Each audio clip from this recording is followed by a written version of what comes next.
Shaitan. So it's the opposite. It's not, because the atmosphere is something in the space trying to get in the earth, correct? Yeah. Okay, here is the opposite. Shaitan, he will try to go out of the heaven. Allah, he will shoot him. Now you might say to me, this is not clear for me. Can you confirm it? Let us confirm it in different verse. This is all his fairy tales, where Muhammad, he claimed that Shaitan, he tried to steal information from Allah. I don't know if you know, you know about WikiLeaks. WikiLeaks, yeah. Yeah, this is Allah. Shaitan. Here we go. Look. So, وَجَعَلْنَا وَحَفَظْنَاهَا, and we have set, we made the sky zodiacal signs in heaven, and we made them fair, seeming all beholder, and then and we have guarded those in the sky from every cursed devil. Do you see it? We have guarded them from every cursed devil. Yeah. Okay. But so if any try to gain hearing by steal from Allah, like he wanna spy, is pursued by a flaming fire. This is the atmosphere they are talking about. You see how they lie to you? That any that gains a hearing by stealth is pursued by a flame. Yeah. This translation is really weird. Let us change the translation. Maybe you can get something more simple, because this guy, I don't know, sounds like he's taking too much beer. So look, we changed the translation here, it became different. And verily in the heaven we have set mention of stars, and we have beautified it for behold. Hello? Hello? Yes, Mr. Dean, you are live on air. What do you like to say to us, my friend? Assalamu alaikum. Wa alaikum assalam. I was just watching, and you know, it's impressive how much you know about Islam. But I was curious, the title was the Quran or the Bible. Where is the truth? The title of the stream. I want to know where. How do you know the Bible is the truth? Well, this is a question maybe you should ask yourself first. I mean, how you know the Quran is the truth? You are a Muslim, right? Questioning Muslim. Not okay. Well, my friend, when I say the truth, first of all, do you believe that God, he is a good God or he's a bad God? He's good. Okay. So the good God, is he going to teach you to do bad? No. Okay. Does the Quran teach you that you can rent a woman? It's called temporary marriage. Muta? Yeah, the muta. It does. Okay. So how God is the good God? When we say the good God, this means he teach me good ethic, correct? Yes. Okay. Do you think, with my respect to you and your family, I'm not saying something to insult you, please forgive me. I don't mean that. Do you believe that if your sister, with my respect to your sister, again, let us say this is my sister, not your sister, so you not be offended. Let us say I'm a Muslim, and my sister, she came to me and said she want to rent herself to do muta. What I will say to her? She will say to me, this is what Allah said. Now, I don't see anything wrong with that. Why is that? If it's consensual, if they both agree, yeah, and there's payment, and they agree on what's going to be paid, and they go and do it, I don't see anything wrong with it. Okay, but isn't it so? You don't have a problem if your sister came to you and says there's a guy, he offered me $10 to sleep with me for 2 hours. As long both of them they agree, it's fine for you, correct? Correct. Okay, but isn't it this is what prostitution is about? Yes. So you don't have your problem that God teaching me to do prostitution? No, no problem. Why is that? What is your logic? My logic is that if that's what she wants to do, and if it's not rape, or it's not forced on her, if it's consensual and there's a agreement and she wants to do it, then yeah, but fine. okay. So why Muhammad, he says if somebody commit adultery, beat him? What is the difference between adultery at least adultery, let us say a man and a woman, they see each other, maybe they love each other and they have sex, they commit that sin.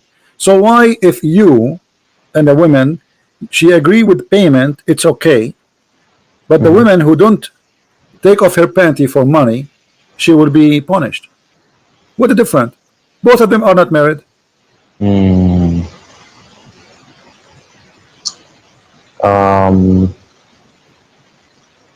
Yeah, that's a good point.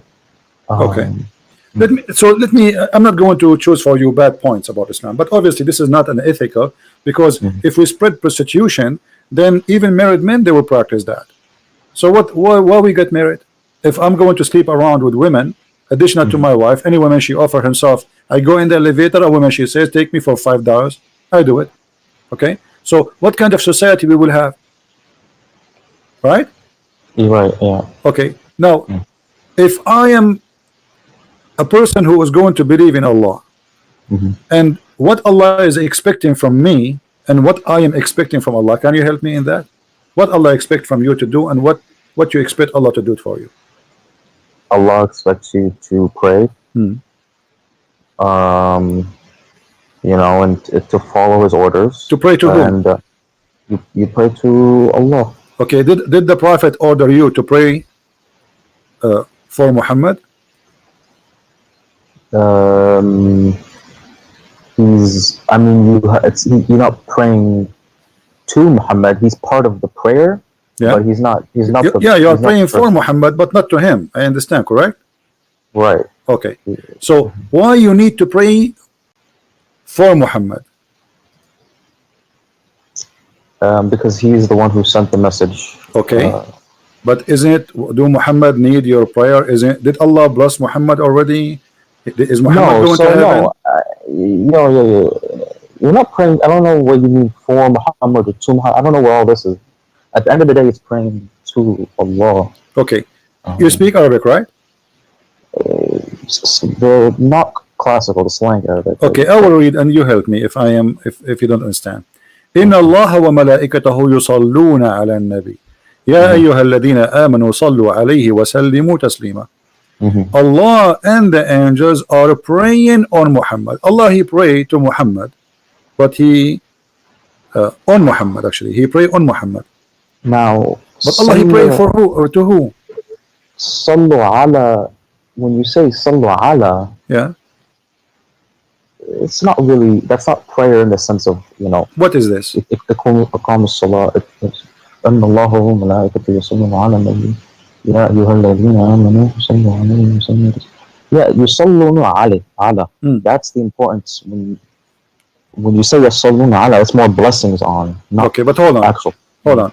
If this is a blessing, why we are using the word yusalli? You speak Arabic. The word yusalli is salat. The word the blessing is barakah. I mean, Arabic language is very rich. It's very easy to choose words. So when I say salah is salah. When I say barakah is barakah. And when you say yusalluna ala, you can also. Okay, I will go with you. So according to your what you said, that Allah and the angels are doing a blessing on Muhammad.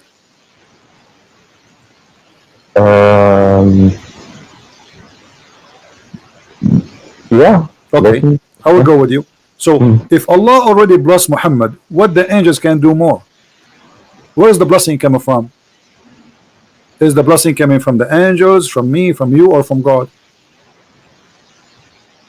The blessings, I mean, at the end of the day, if Allah wants the blessings, they'll happen. That's it. So if Allah blessed Muhammad already, why I need the angels and the believers to bless me? Allah, He blessed me, I'm blessed. That's it. The rest, they are just numbers. They mean nothing. إن الله وملائكته يصلون على النبي. إن الله وملائكته يصلون. Maybe it's a message that the angels also. Okay, let me make it more simple for you, my friend. Now, let us make a circle here. I will make a circle, and this is Muhammad in the middle. All right. We will put Muhammad in the middle, and now we have Allah. This is Muhammad here. Now Allah is sending a blessing. All right. So let us say here we will type the word Allah. We will make it letter A, actually A. This is Allah. All right. And this is the angel. We will make it A2. And this is the Muslims. We will use the letter M. Perfect. So who is left? The whole universe now is busy doing one thing. Muhammad became the center of the universe, and Allah, the God, supposedly, he have nothing to do except sending a blessing and stop, because in Arabic it says yusallun. It is a continuous verb. You agree? Yeah. Okay. Allah praying or blessing, as you say, and then the angels sending blessing too, as you said, and the Muslims sending blessing, as you said. The whole universe is busy just doing one thing, praying to that dot. So what Muhammad did, he reversed the God from him being the prophet for being the God. So now Allah is exist to do one thing. He is praying for Muhammad. Angels are exist for one thing, praying for Muhammad. Human mankind, they are exist for one thing, to pray for Muhammad. So who is this man Muhammad? Yeah, I see what you're saying.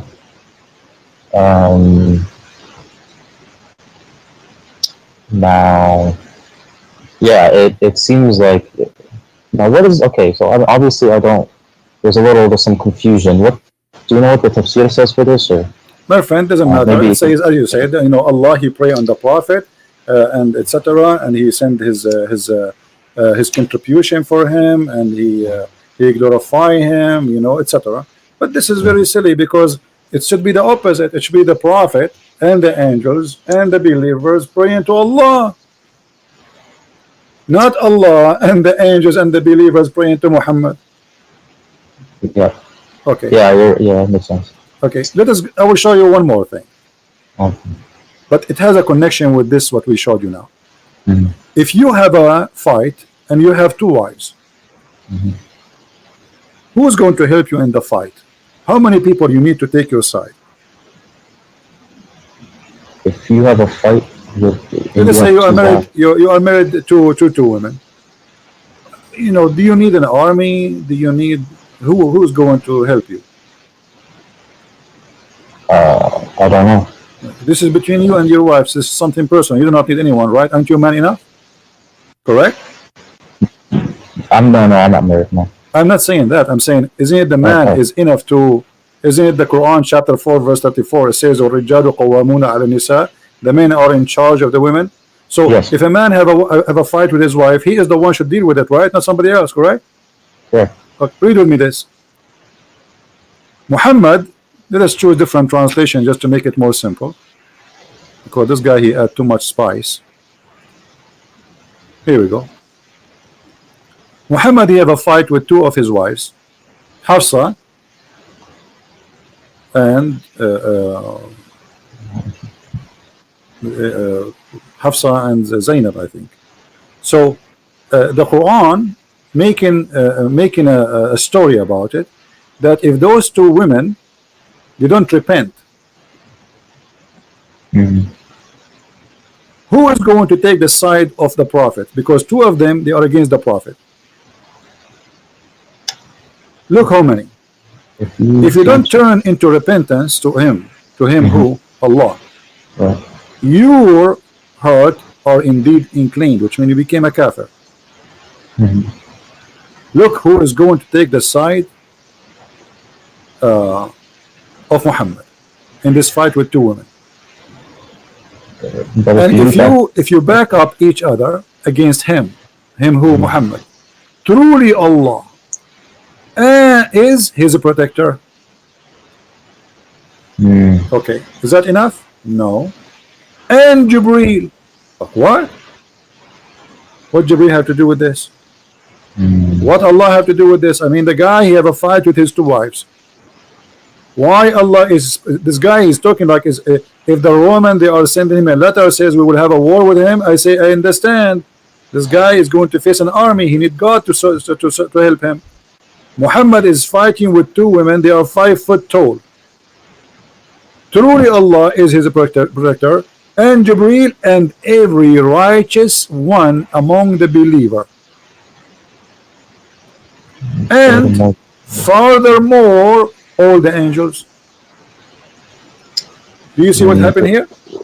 Yeah, I see. What's the verse number of this? This is a chapter 66, verse number 4.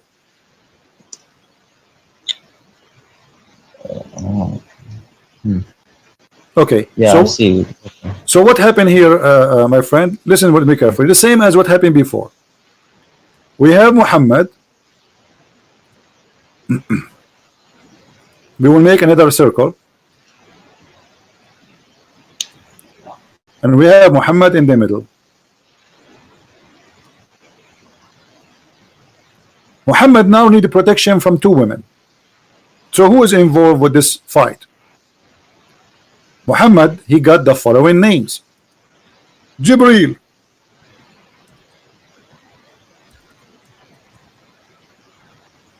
we will call him J. And Allah, we will call him A.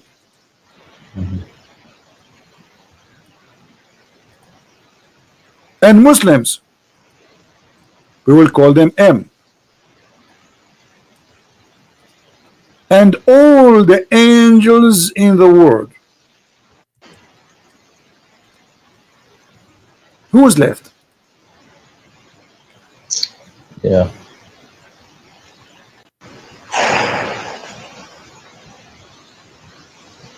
What is this? Yeah, this guy, he became the center of the universe. Look like this universe have nothing to do with except Muhammad and his two wives. Yeah, God, okay. who created the universe, he have nothing to do except supporting Muhammad in his fight with his two women. Not only that, and Jibreel, he will come in a special mission. He will take side with Jibreel, I'm with you. You know, Jibreel, please protect me from those two women. Jibreel have 600 wings. Extremely huge angel according to Muhammad, to the point he covered the horizon. Is that enough? No. And every single believer, Al-Qaeda, ISIS, Mujahideen from everywhere, Pakistan, Indonesia, you name it. And not enough. And furthermore, all the angels. All of this to support a guy in his fight with two women. Yeah. Maybe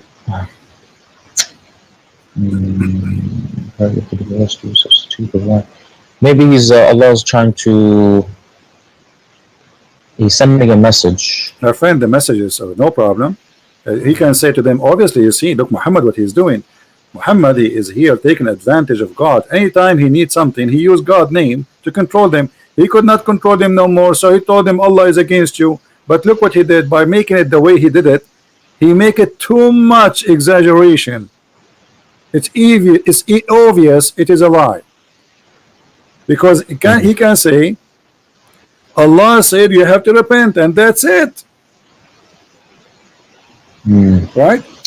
We do not need the rest.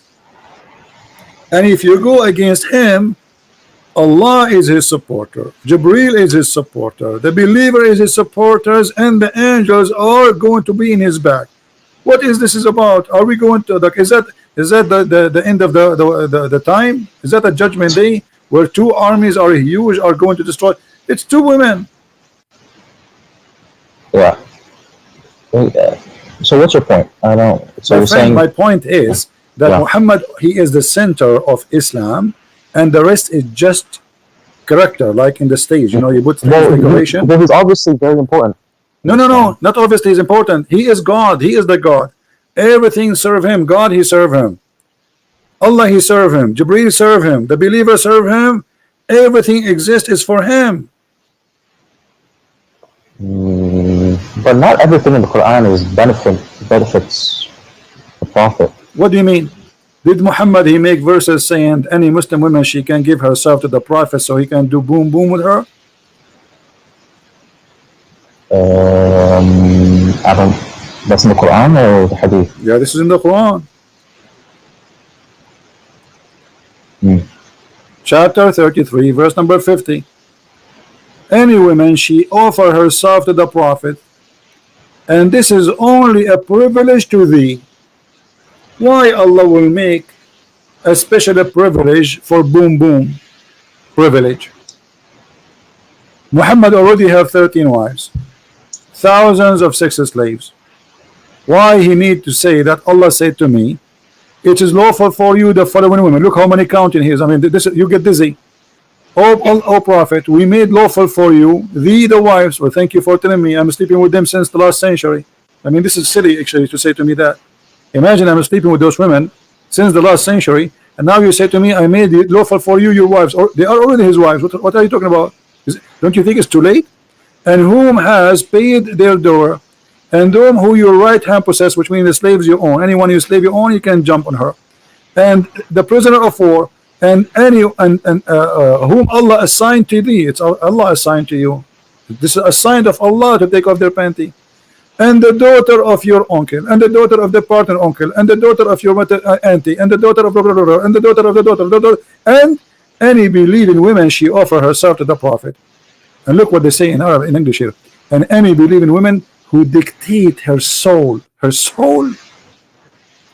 I thought people dictate their soul to God.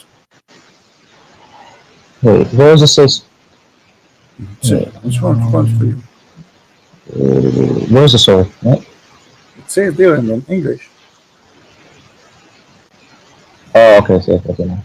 Dedicates her soul to the Prophet wishes to God is only for reading, not for the believers. It's a privilege only. This is all is a privilege only to Muhammad. So do you see how he used God so he can make his own privilege, and most of them they are about sex and money?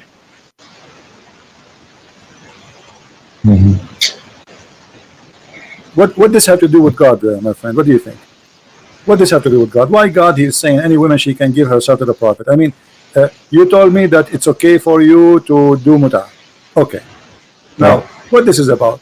A woman she is giving herself as a gift to a man to sleep with him, and this is not for everybody. That's just Muhammad. Why Allah is so much concerned about the happiness of the private part of Muhammad? Well, who's the messenger? So if I'm a messenger, that involve my private part?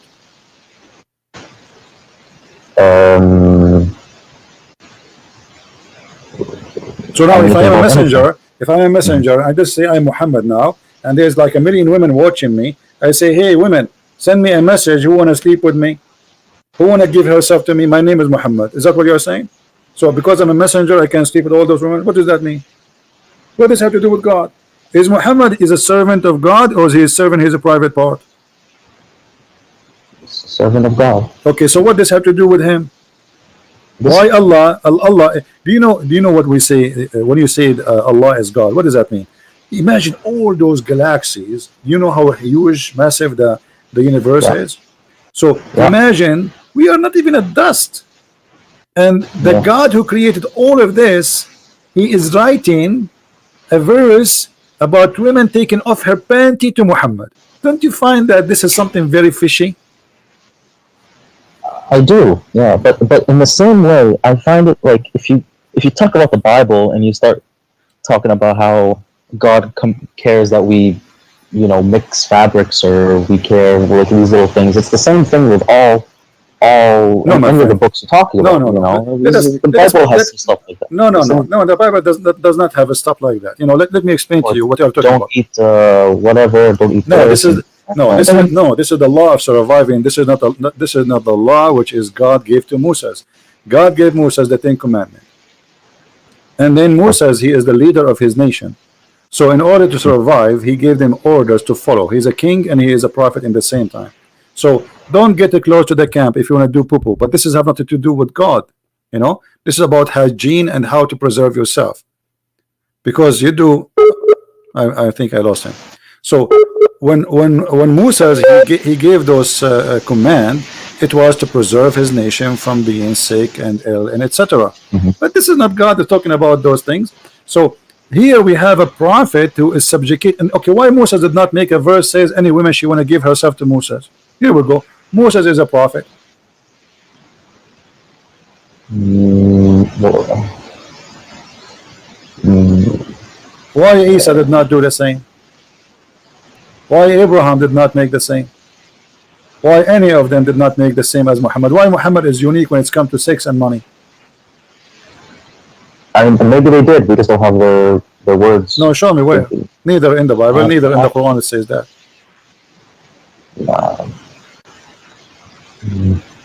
The only story in the Quran showing it's about David, and David in the Bible is condemned by God.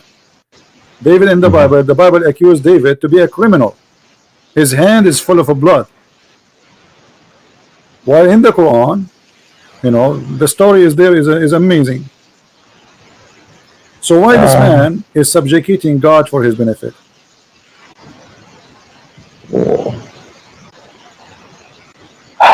Yeah, see, yeah, I see what you're saying.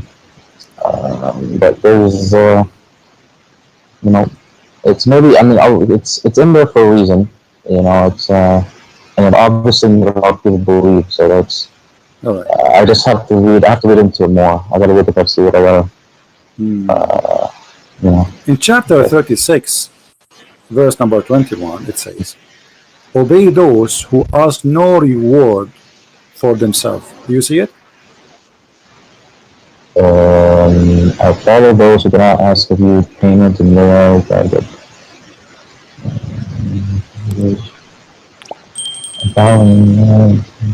Yeah, I see it, yeah. Okay. So we should not follow Muhammad then. Follow Tons those of who do verses not in the ask. Quran about money. Muhammad, he take the best of the booty.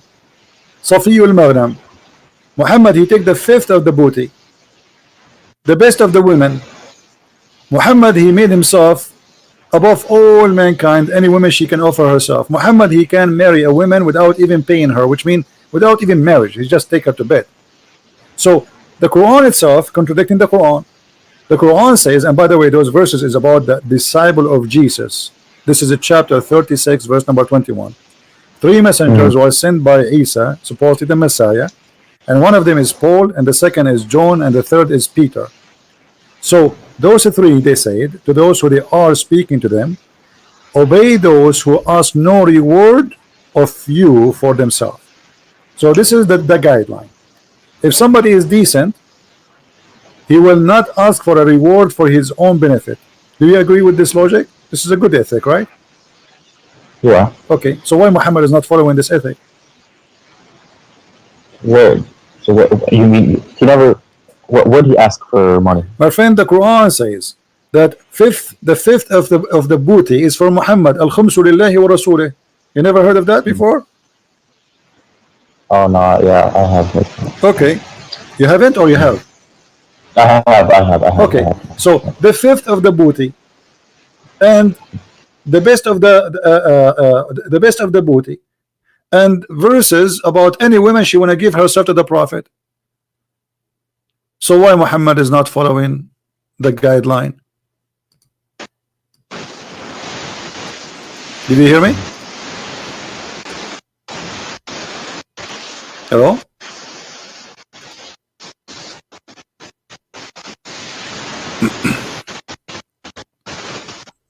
Hello?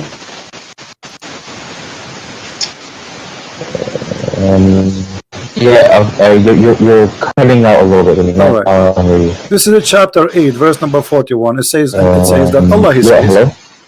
Allah he says in chapter 8, verse number 41, and know whatever of your war booty that you may gain, verily 1/5 is assigned to Allah and the Messenger. Yeah. Right?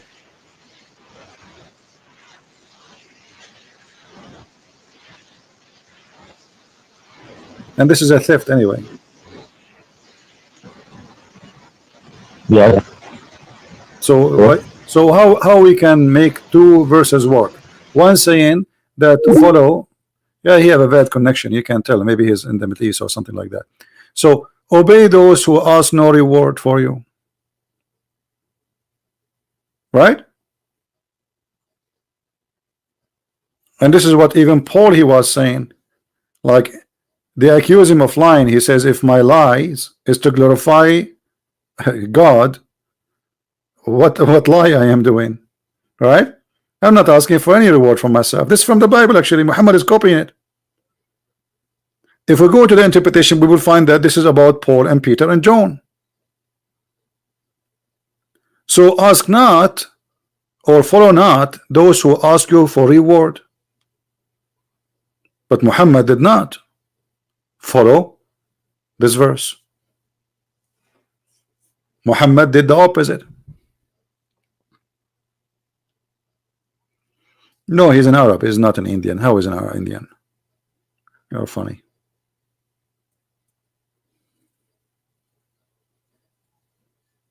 Call me back, my friend. So how this book can be the book of the truth? This is the book of the truth. Not to mention or forget to mention the stupid stories, flying carpet, mistakes in history, amazing mistakes in science. Have you ever heard of a God you do not know how the hair is created? How the rain is created? Have you ever heard of a God you don't remember which one he created first? The stars or the trees? One verse says the trees first and the stars next, and the other verse says the stars first and the trees next.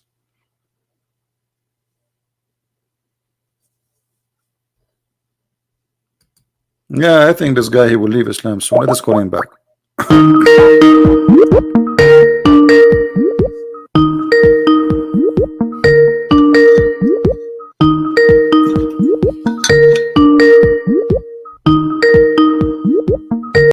Hello? Yeah, yes, my friend. Go ahead. So what do you think, my friend? Do you think Muhammad is as a prophet still? I have a bad phone, bad connection.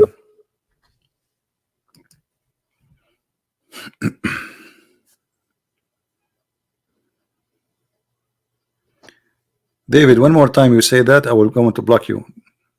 You are serious. We are not joking around now. Do you hear me, my friend? Mr. No, Dean?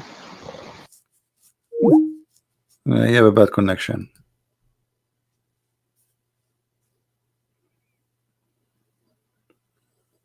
It's okay. Obviously, he is listening and he is learning. They will leave Islam very soon, as the rest of them. So where is Muhammad, and where is the prophecy, and where is the prophet? Okay, and you call him a prophet. Where is the prophecy? Here we go. This is the Quran. Who want to show me a prophecy in the Quran?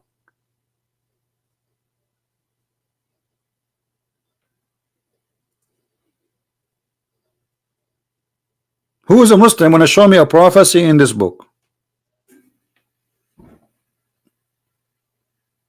Who is a brave Muslim? He is willing to call me and say, hey, I'm going to show you a prophecy.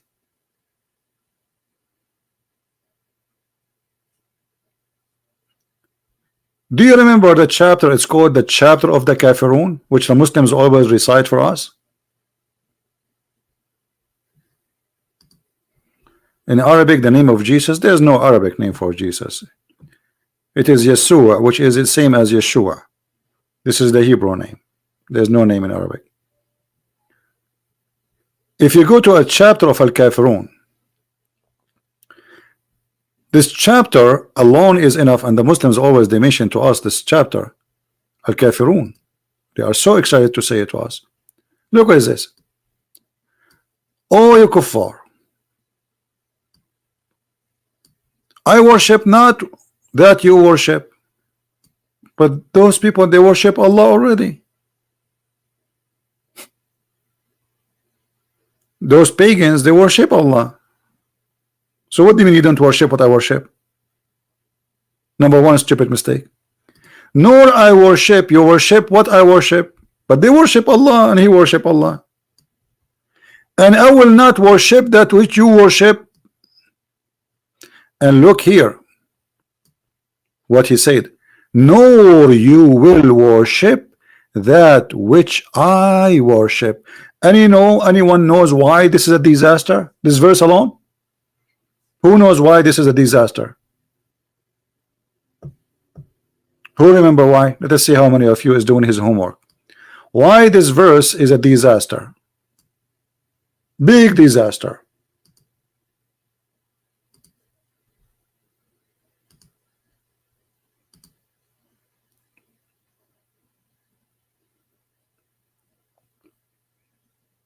Because he said to the pagans, who he is one of them too, you will never worship his God. But all of them later they became Muslims.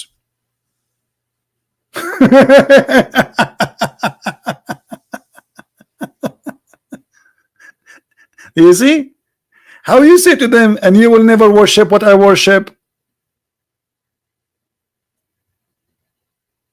If Muhammad is a prophet, he should say, and you in the future you will see, you will worship what I worship. That will make it a prophecy. But Muhammad, he said, and you will worship ولا أنتم عابدون ما أعبد.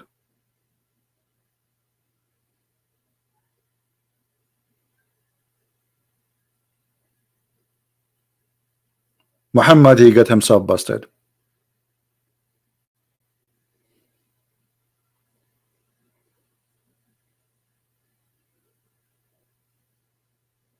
What do you mean? Repeat again. Muhammad saying that the Arab who they are not rejecting Islam, they will not worship what he worship. But later those who he said that to them, all of them they became Muslims. So this was a false prophecy from a false prophet.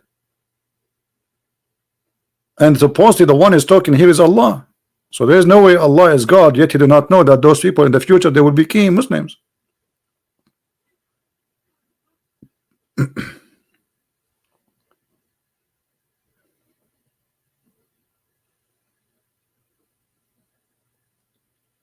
Any Muslim?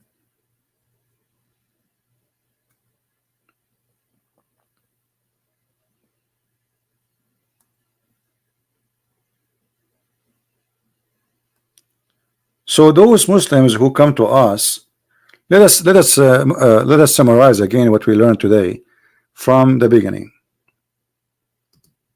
What we learned today?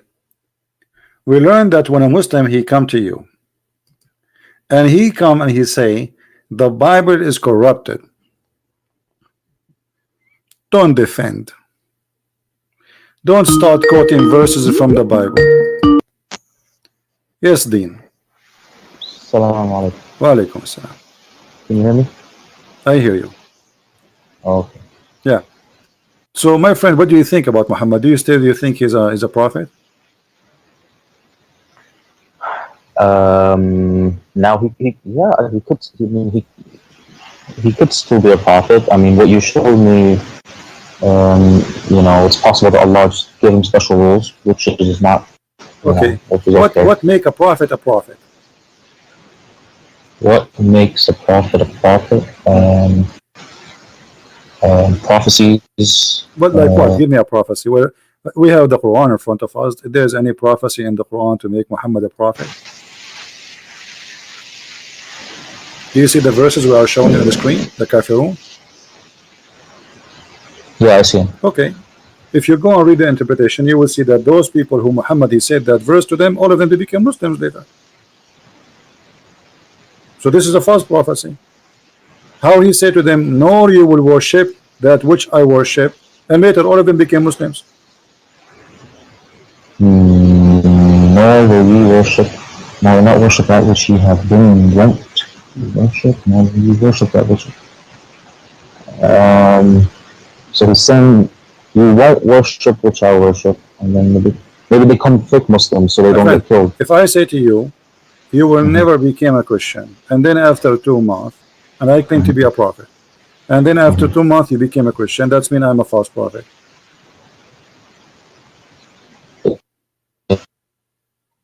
Because a prophecy, if you say something, prophesy something, it have to be true. Yeah. Yeah, but this is a false prophecy.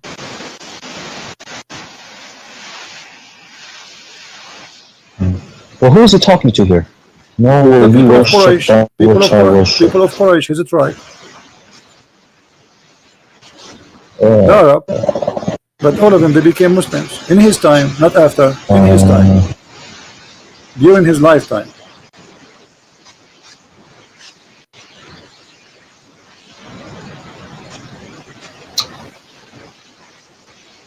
Okay, what the prophecy Muhammad he gave in the Quran? maybe they become fake.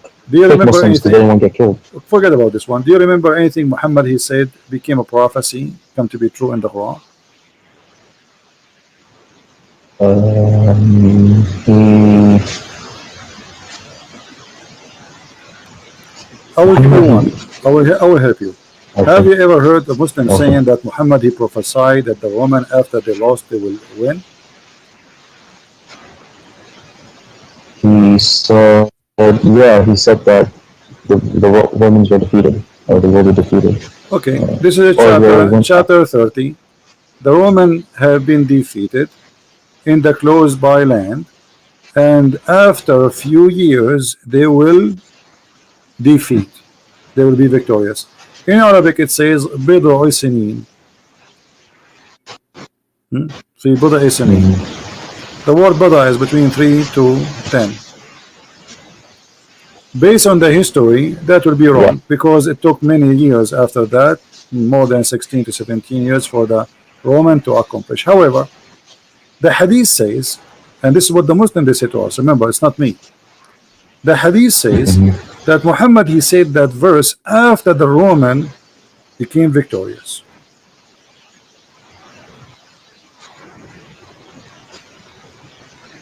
Oh.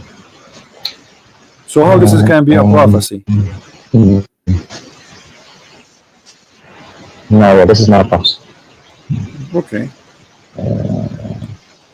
The Roman Empire has been defeated in the length of span. Yeah, no, this is Give me a second, I will show you the hadith. the last thing. Because Muslims they keep talking about this verse, they say, brother, this is amazing how the prophet he knew that. First, the calculation is wrong. Secondly, even the hadith says that we have a problem here.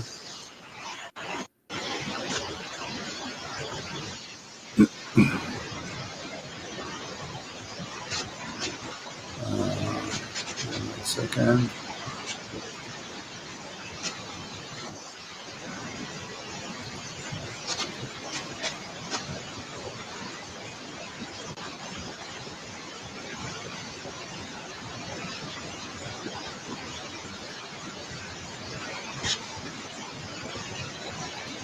Are you talking from the Middle East?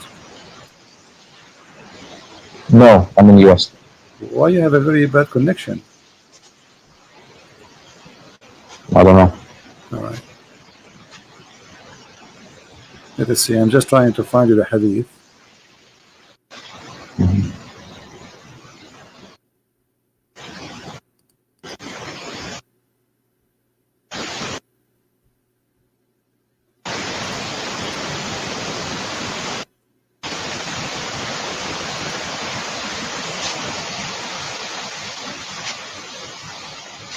For some reason is not opening with me, but I will get.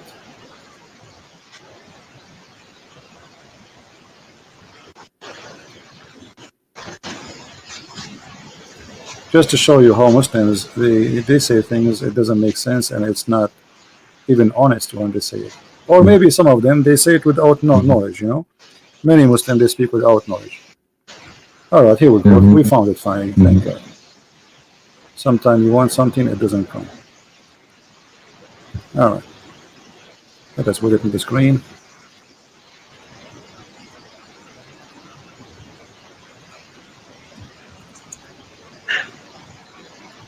Alright.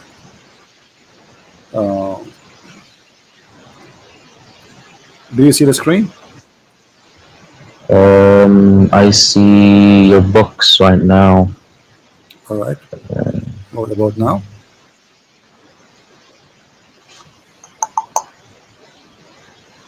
Nope, I still see your books. It's okay. We'll take a little bit of time to come to you.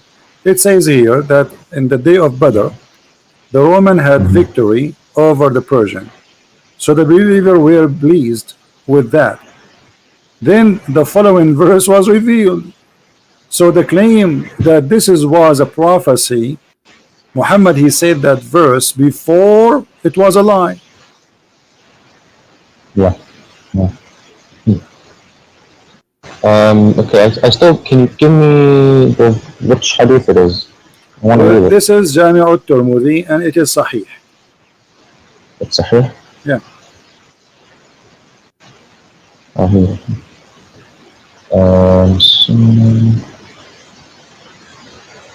So the believers were pleased with them, the followers were ruled, Alif Lam Mim, the winners have been defeated. On the day of Badr, winners are defeated. Yeah, okay. I see. So the verse revealed after the Roman was defeated, not before. So what let me, I will tell you a prophecy. I'm a prophet now. Trump, he will win the election in 2016. Yeah, this is what Muhammad is saying. I mean, what is the prophecy here? The guys, the guys already, they are victorious. So where's the prophecy? Okay, well, I don't. Where did he say that they will? It says the Romans have been defeated. Yeah, and after the defeat, they will be victorious.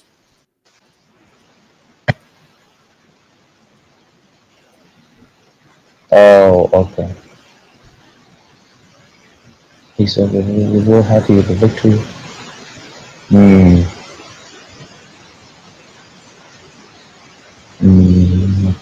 Yeah. But I don't really. This one I don't hear is like the big. Forget about this. Did you hear about the Muslim? They say that there is science in the Quran. Oh yeah. Okay, what can you give me? Do you remember anything? There's the Big Bang, embryology. Choose one. Which one? Which one? Give me one, and we will talk about it. The Big Bang. Big Bang. What is the Big Bang? Do you know what the Big Bang is? Yeah, all the matter in the world was in one ball, and then 13 billion years ago it expanded. Okay. There's explosion, correct? It was an explosion, yeah. Yeah. But you see, the Muslims, they quote for us this verse in the Quran saying this is about the Big Bang. Don't the unbelievers see that the heaven and the earth were joined together? Okay, does it say here, don't they see? Give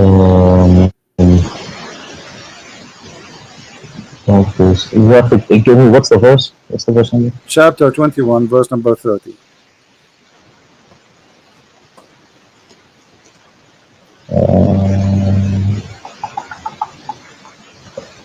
Okay, yeah, I see. Okay. Don't the unbelievers see? Okay, so he's talking about something they can see, correct? Yeah. Okay. Did any of us see the Big Bang?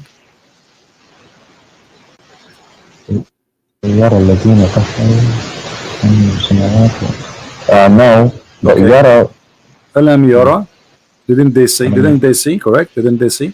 أولم يرى الذين كفروا أن السماوات والأرض كانتا رتقا فتقناهما. So didn't you see? So Allah is thinking about something He can see, not something happened in the past. You know, I mean, something we can witness for it now. I mean, at least we can see how it is now. So what the Quran is speaking about, that the earth and the heaven, they used to be together, and Allah, He lift up the sky. I don't think. I think you're taking it too literally. No, let us show you that this is what it's meant. You see, I don't say things. I don't know. By now, you should know that I don't say things unless this is how it is according to Islam. Okay. Allah, He lift up the sky. You know that? I mean, I see it. It says. Well, no, it doesn't say وَجَعَلْنَا. Yeah, this is a different verse. Chapter 13, verse number 2. It says, Allah is He who raised the heaven without pillars that you can see. Do you see it? Yeah. Who erected the heavens without pillars. So connect this verse to this verse, you will find that they are saying the same. Whoa. Should connect it. Yeah. Don't the believers see that the heaven and the earth, they used together? Okay, what He did? He lifted up the heaven. He separated them. He established Himself above the throne. He erected the heavens. The heavens, Sama. He raised But this is different. I don't see the connection. The connection is that the earth and the heaven, they used to be connected, correct? In the previous verse. Yeah. This one here is saying Allah he raised it up. This is how he split it. Allah he raised up the heaven. Okay. Okay. So, But let me ask you, is that true that that the heaven is raised above us? no. So this is a lie. How God he says such a thing? We are not even a dust inside the space, inside the heaven, if we can call it heaven, correct? Correct. So we are the heaven is not lifted from us, we are inside it. We are little tiny. It's not even like the size of a needle, the head of a needle, inside the heaven. So how he lifted up? But because this is how Muhammad he say things, the earth and the heaven, they are not connected. The heaven is up, the earth is down. So the heaven is up, but this the truth is not right. The heaven is up, the heaven in the right, the heaven in the left, the heaven underneath of us, because the earth is not a flat, and there's heaven around us all over. Yeah, there's no. Yeah, that's right. So this is a very false Now, statement. الله الذي رفع السماوات. Yeah, so that's it's. I think you're taking this too literally. My friend, I don't- am not the one. You see, you have to read the interpretation of the Muslims. Mhm. Okay, look at this. Mhm. Allah, Mhm. He is the one الذي مد الأرض. مد. What the Yeah. word مد mean? يعني مادة she spread it to expand Okay, it. but this is mean it's flat, correct?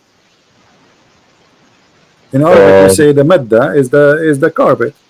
Yeah. Okay, so He made the earth a carpet, and then He placed in the top of the earth mountains. Does it say that? Yeah. But is it true that mountains are something placed in the top of the earth, or the mountains are coming from the magma? Well, they come from the tectonic plates pushing against each other. Well, there's under two the- ways. Either it's a Yeah. volcano, Oh, yeah. which yeah, is the magma, or it is the tectonic plates because of a pressure between them. This is correct. But which mean in both way, it's not it's coming from inside the earth, not something we place in the top of the earth, correct? Correct. Yeah. Okay, so the But Quran here is giving false prophecy. Muhammad No, prophesying how God he made the earth, he placed mountains firm in the top of the earth. I don't. But he's not saying. That's because it looks that way. I don't. It's not literally. No, my friend, this is literally it's about how God he's speaking about mountains, how he created them. This is not it's not up to you. And you can read the Muslim interpretation. This is not my interpretation. You can read Ibn Kathir, you can read Al-Qurtubi. Okay, you see, I will take advantage of one thing. That's because you know Arabic. You know the hail, right? Al-Barad. Oh, hell, yes, yeah. Okay. Mhm. How the hail is created? It's cold air. I don't know exactly. So you don't believe that hail is something God he break from mountains in heaven? Break from mountains in heaven? I mean, no. Okay, so read with me, because you keep saying to me you are taking it literally. Read with me. Give me here we go.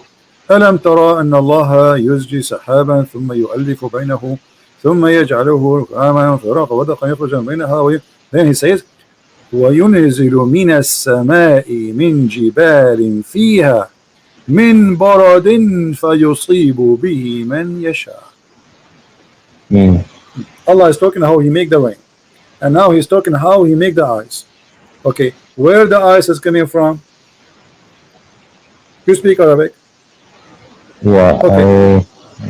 He sent the hail from mountains in it, because he keeps saying to me you are taking it literally. Okay, Yeah. let me show you what the Islamic scholar says. Whatever the Muslim scholars they say, I will take it, no problem. Here we go. Just to show you this is what it's meant. That's not me saying this and saying that. So if we go to the Quran interpretation, which is made by the Muslims, not by me, we will find the following. Let us see what it says.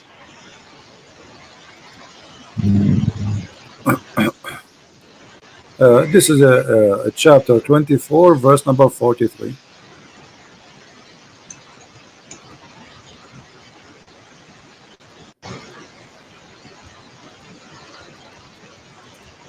and we will show it interpretation according to Islamic uh, understanding, not ours. Not we don't do what the Muslims do. Muslims, they try to explain the Bible to us the way they like. We don't do that. You know, we show them what they themselves they see about those verses. Yeah. Okay, let us see. Verse number 43, and here, all right. You heard of the Al-Jalalain, correct? Yeah. All right. Here we go. This is Al-Jalalain, and this is the official government website of the Kingdom of Jordan. Let us see what it says. And he sent down from the heaven out of the mountains min jibal, mean extra, that there is in the heaven. Does it say that? Yeah, it says that. Okay. Yeah. So Allah is sending hail from mountains in heaven. How God, he do not know even how hail is made. Yeah. So We can change the interpretation. Maybe this guy is wrong. I mean, people make mistakes. Maybe this guy, he have a wrong understanding. Here we go. This is Ibn Abbas, the cousin of your prophet. All right. It says, and then he says, and then he sent down hail from mountains in heaven. yeah, that's not right. Okay, but this is God. Yeah. And God is saying to us how hail is made, how rain is made. How this can be true? If this is God talking and this is wrong, that means Allah cannot be God.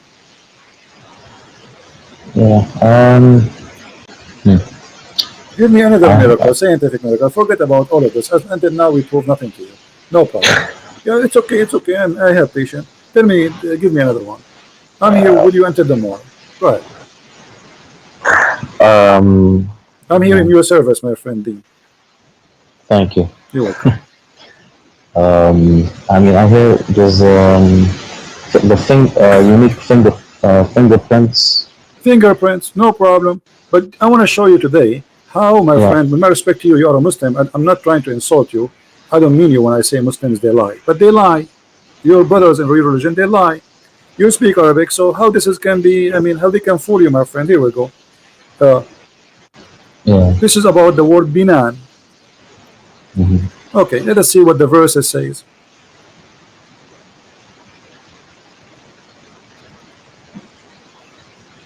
Chapter 75, verse number 4. It says, aren't we able to put together his fingertips? But this is about his bones. The fingertips is the bones. This is not about fingerprints. What fingerprint? Allah is saying, here we go. Does the man think we cannot assemble his bones? No, we can. Even his fingertips we can. Yeah, that's right. It doesn't say fingerprints. So they lie. You see, it's about bones. They make it about the skin. But they are assuming nobody will go and check, and nobody have a brain to you know, people, they take it like, you know, it's like a fast food, McDonald's, you know, take sandwich, give sandwich, brother. Prophet said, Allahu Akbar, Alhamdulillah, MashaAllah, Alhamdulillah. Takbir, takbir. Yeah, this is the comedy we see. Nobody wanna use his brain for a second. Yeah, I'm looking through these translations. A lot of them, I'm trying to read the Arabic, and yeah, they keep adding stuff. My friend, the Arabic is so clear. أيحسب الإنسان أن لن نجمع عظامه بلى قادرين على أن نسوي بنانه. So he's talking about, do you think that human can, he think we cannot put his bones together? No, we can, even his bones, because the fingers, they are very small. Like, you know, maybe you can put the big bones together, but those are very small, the hands, you know. So this is what it says. And look how they fabricate just to make it look like as a science. So the verse is speaking about, and not only that, we can go to the interpretation. Let us go to the interpretation, because maybe Christian Prince, he get it wrong. Maybe you get it wrong too. You know, let us see if there's a fingerprint here. Chapter 75, verse number 4. I mean, those who make those claims, they are official liars. They are liars with certificate of PhD. They have no shame. Here we go. This is Tafsir Ibn Abbas. Is it about bones? Mm, yeah, it seems like it. So why they lie? I don't know. See, I hear this stuff from just my parents, and Okay, my friend Dean, forget about this one, man. Maybe we can find something else. Give me one other one. Give me, hit me. I will how stay with do you until the coming year. And I guarantee you, every one you give me is going to be busted, and everybody, and including you will laugh with me at it. I'm watching with you now? Yeah. Yeah, I don't know. There's so much. The embryology. That's the that's big one. wonderful. Then, what is that? Which verse do you know? There's many verses. Let me help you. Maybe you are talking about this one where it says, Backbone and alaqa, the one about the alaqa. Is that the one? yeah, yeah. Okay, but this is a hilarious verse. Thank you for mentioning. Well, now, me and you now we will have heart attack from laughing. Read with me carefully. Yeah, read with me carefully. This is the Quran, and this is what the Muslim translation is, not my translation. It says, "Then we made the nutfa." What is a nutfa, Dean? Um, the nutfa is the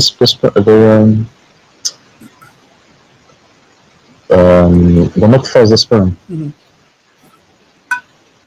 That's wonderful. We made the nutfa into a congealed blood, alaqa, a thick of a congealed blood. Okay, do you agree with that, Dean? Have you Sure. ever heard of a scientist says that the baby is made from nutfa, and the nutfa will become a baby, and that how it happened?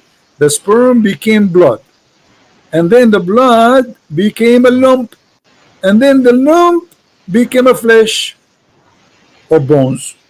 Hmm. What is that? In which science is that? Where we can find this science?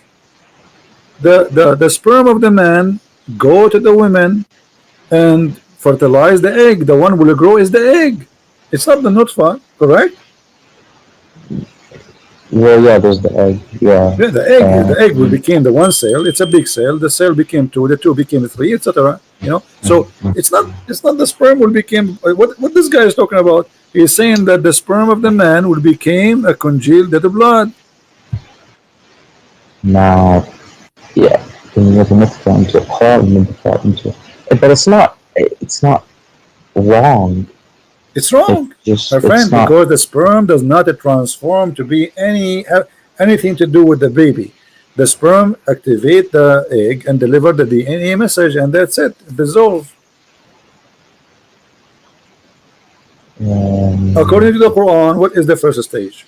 At the first stage, you are a sperm, correct? Mm-hmm. Then you Yeah. became a blood.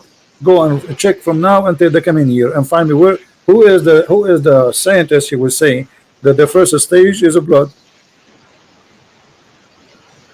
Um, I mean, there is blood. Friend, yeah, for sure we will have it, but not the sperm will become a blood. I mean No, I'm not. the blood you will have a blood after you have a system. You should have nerves first, Oh, yeah. you know. So you have to have. I mean, you have to have veins. So like when we have a blood, we have a supply. The blood is a supply, correct? And that Right. is something will provide us with food and oxygen, correct? Correct. Yeah. Okay, but here in this stage, there's no need for food. I mean, the food is provided in different way from the womb of the women. The egg is connected, even after you are born, still you are connected to the mother, right? Right. So here he's saying that the sperm became a congealed blood. Let me show you another verse. Okay, Mhm. do women have a sperm?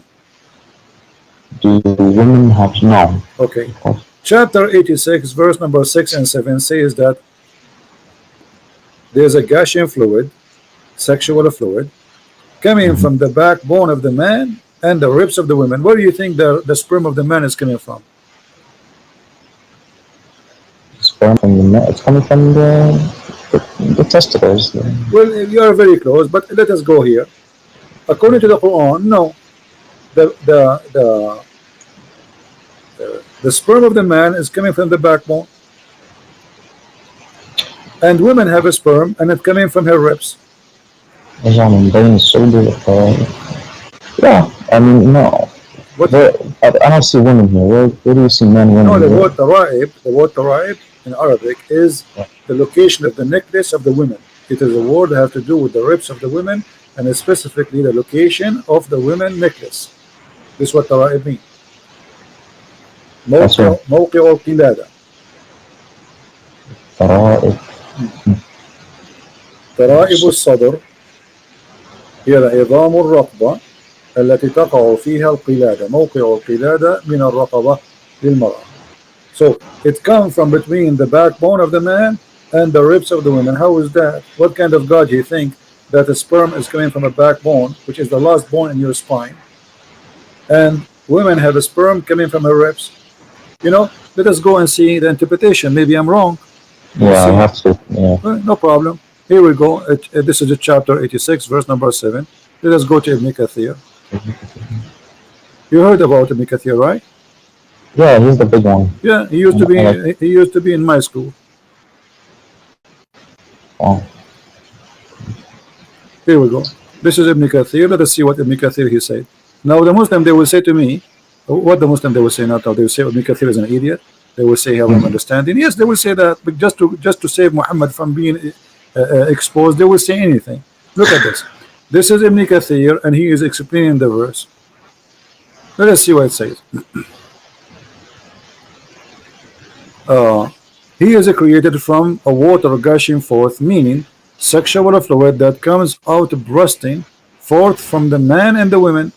Thus the child produce from both of them. Okay, wonderful.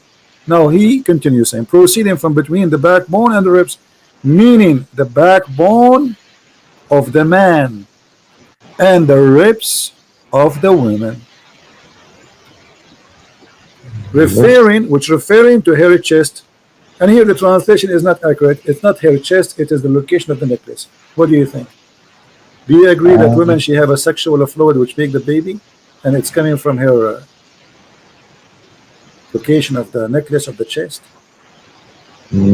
She has, I mean, yeah, she has a part in the, it's not the right location. No, it's not from the necklace. The woman have a sperm, my friend?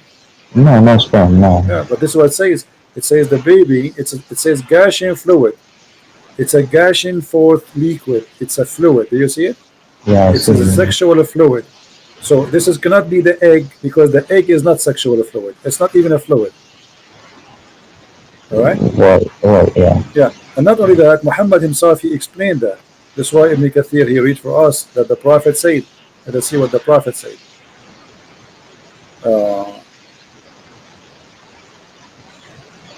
There's a hadith where Muhammad said, explain something. Let's see. Where is the hadith? I hope they did not take it off, because they do that. The Muslims, they are trying, yeah, they do that actually. There's a hadith where Muhammad, it's in Arabic, I can show it in Arabic.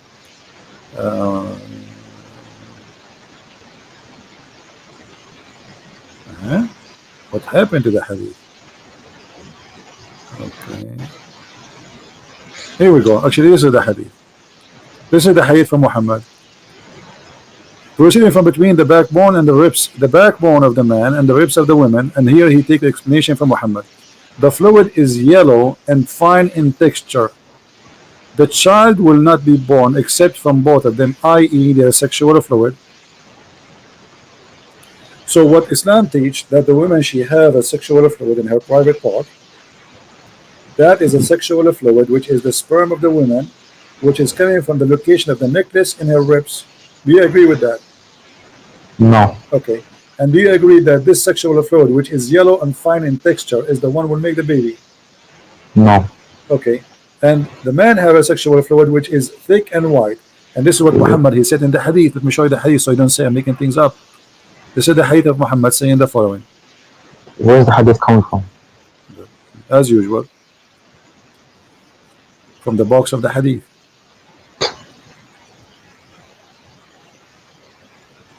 Here we go. This is your prophet explaining the same thing, and this is Sahih. I came to the prophet. Okay, no, this is not the one. Here we go. Let me show you the Sahih.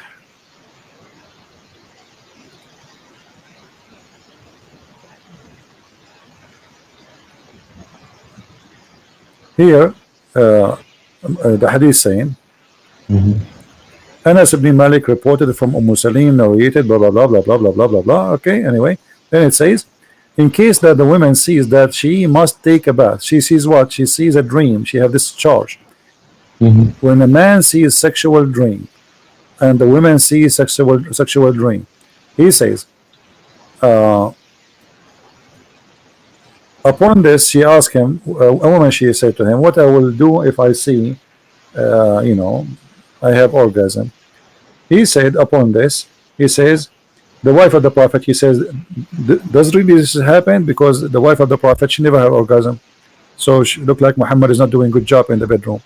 Otherwise, Muhammad, he says, yes, it does happen. Otherwise, how can a child resemble her?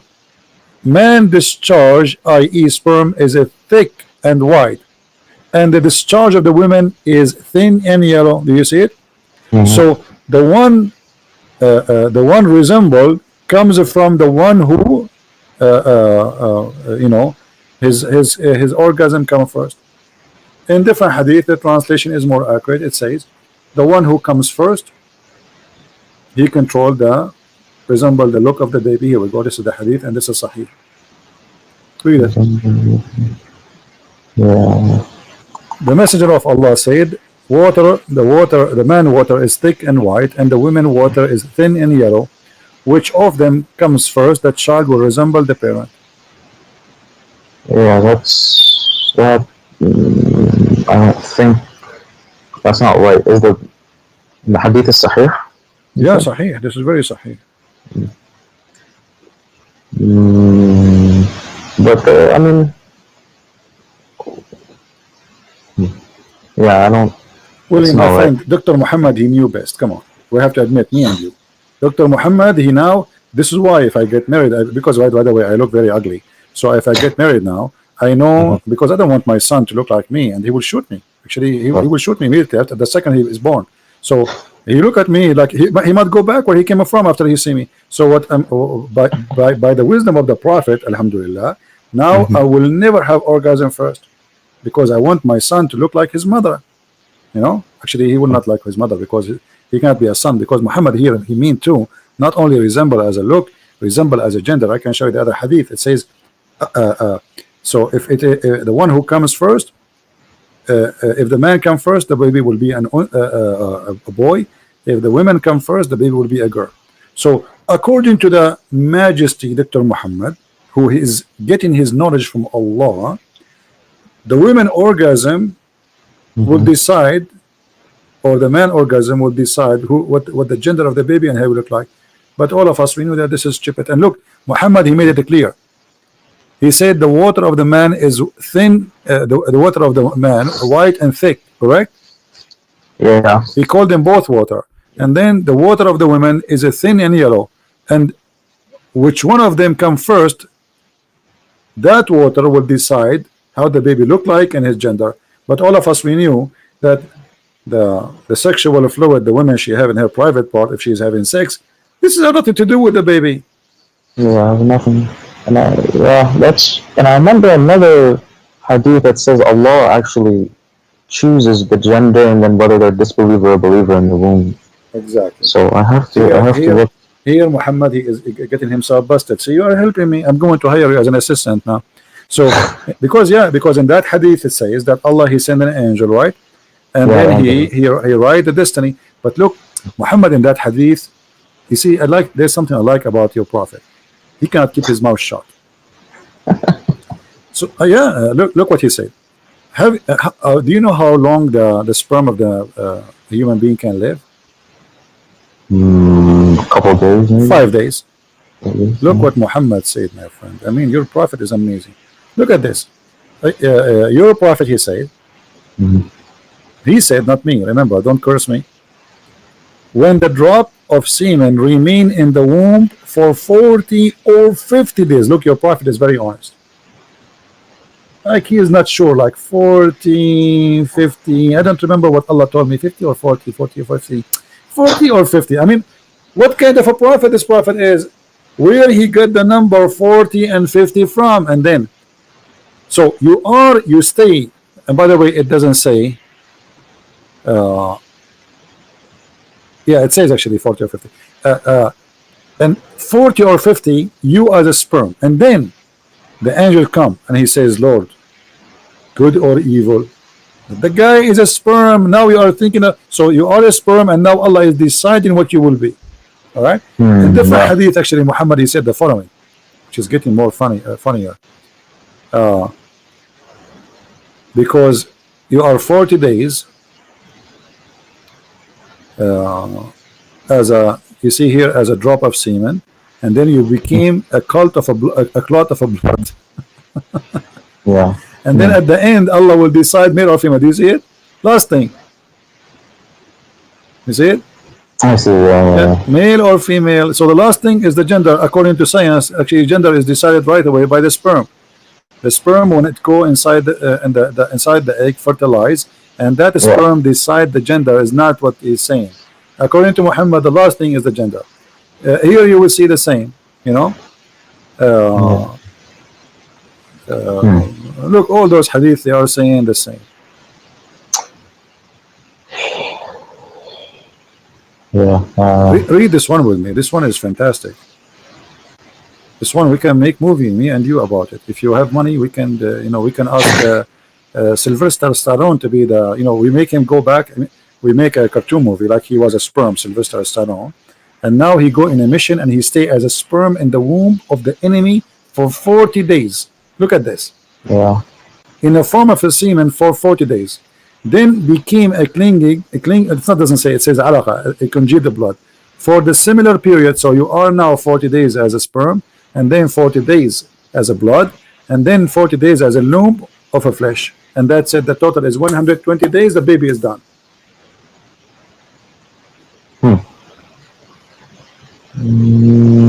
Yeah, that's 100. Yeah, no,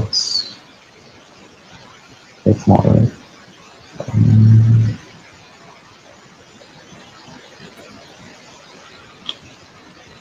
And this is reported by who? Both Al-Bukhari and Muslim. Yeah. Now the hadith, the hadith is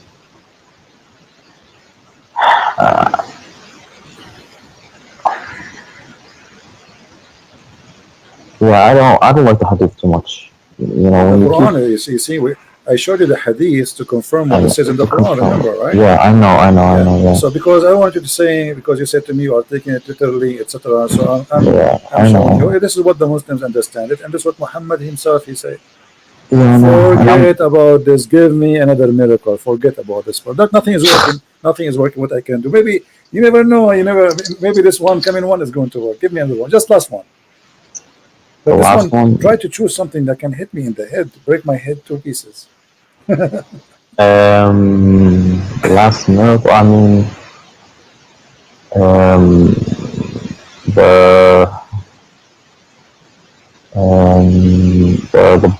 the sky being the atmosphere protecting us. That's wonderful, my friend. The Quran says the atmosphere protecting us. From what I remember my parents telling me this. Yeah. My friend, you speak Arabic there. You should do better. The Quran says the opposite. The Quran says that Allah وَجَعَلْنَا السَّمَاءَ سَقْفًا مَحْفُوظًا. So what is protected is the sky, not the earth. From who? Let us see. And now you will die laughing with me. Don't die on me. Chapter 67, verse number 5. And indeed we have adorned the nearest heaven with lamps, and we have made such a lamp as missiles to drive away Syaitan. You see it? So we guarded the sky. He guarded from what? From Syaitan. So it's the opposite. It's not, because the atmosphere is something in the space trying to get in the earth, correct? Yeah. Okay, here's the opposite. Syaitan, he will try to go out of the heaven. Allah, he will shoot him. Now you might say to me, this is not clear for me. Can you confirm it? Let us confirm it in different verse. This is all his fairy tales. where Muhammad, he claimed that Shaitan, he tried to steal information from Allah. I don't know if you know, you know about WikiLeaks. Yeah. Yeah, this is Allah. Shaitan. Here we go. Look. So, وجعلنا وحفظناها, and we have set, we made the sky zodiacal signs in heaven, and we made them fair, seeming all beholder, and then and we have guarded those in the sky from every cursed devil. Do you see it? We have guarded them for every cursed devil. Yeah. Okay. But so if any try to gain hearing by stealth from Allah, like he wanna spy, is pursued by a flaming fire. This is the atmosphere they are talking about. You see how they lie to you? That any that gains a hearing by stealth is pursued by a flame. Yeah. This translation is really weird. Let us change the translation. Maybe you can get something more simple, because this guy, I don't know, sounds like he's taking too much beer. So look, we changed the translation here, it became different. And verily in the heaven we have set mention of stars, and we have beautified it for beholder, and we have guarded it from every outcast devil. We have guarded what? The sky, save him who steals the hearing. And then the other verse, you know, that the one connected with this one, if he try to steal, Allah will shoot him with the star. Do you see it? Yeah. Okay, so what is the atmosphere?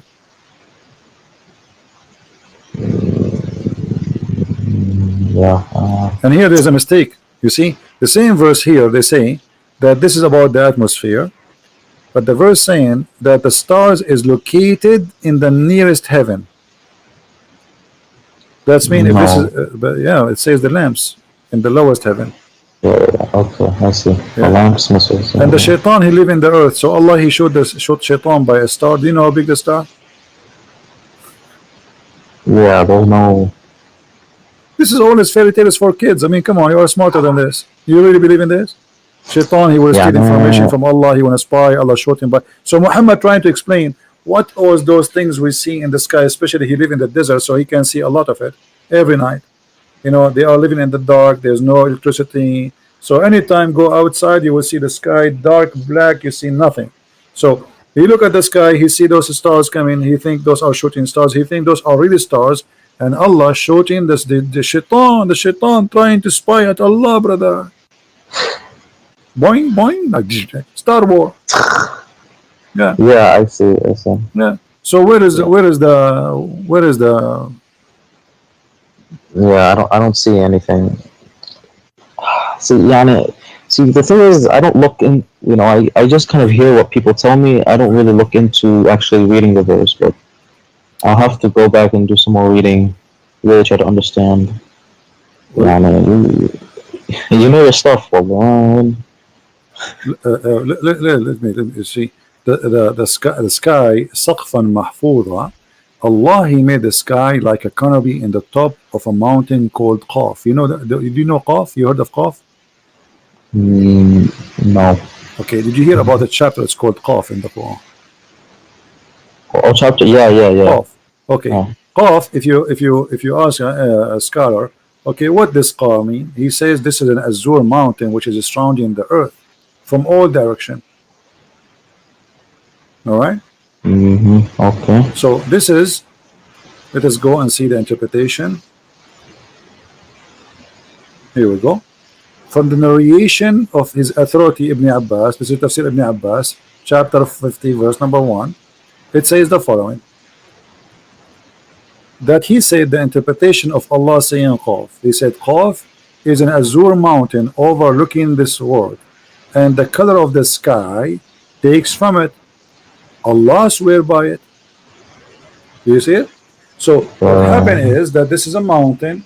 It's a blue, and it's surrounding the earth from. The earth is a flat, and there's a wall fence, and then in the top of the fence, in the top of the wall, like a room, there is a dome that is, or a roof That is the sky, and the reason the sky is blue because of that mountain. It's clear. I mean, what's wrong with you? Come on, isn't it clear? Doesn't say that, or I'm saying that? Yeah, and there's a man overlooking this world, and the color of the sky takes from it the lost program. Yeah, true story, brother. This is a pure science, Islamic science. Yeah. Yeah, I've never heard of this one, but yeah, that's Do you have more miracles?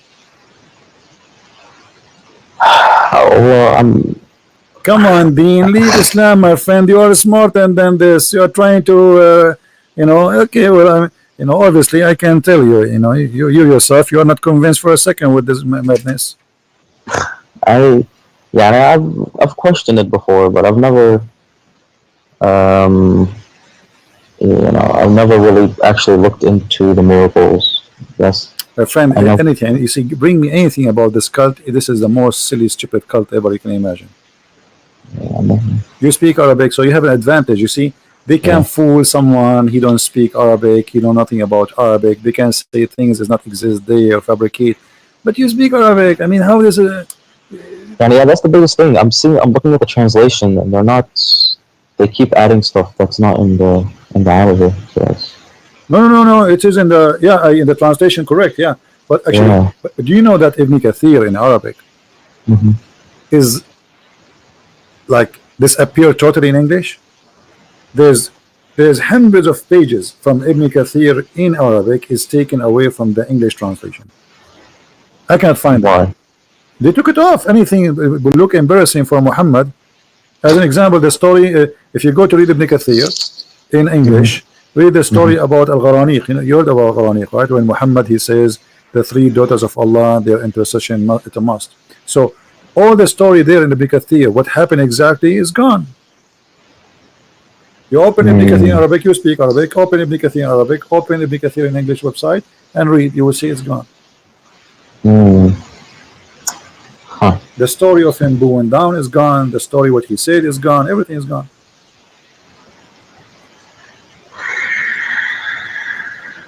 Yeah.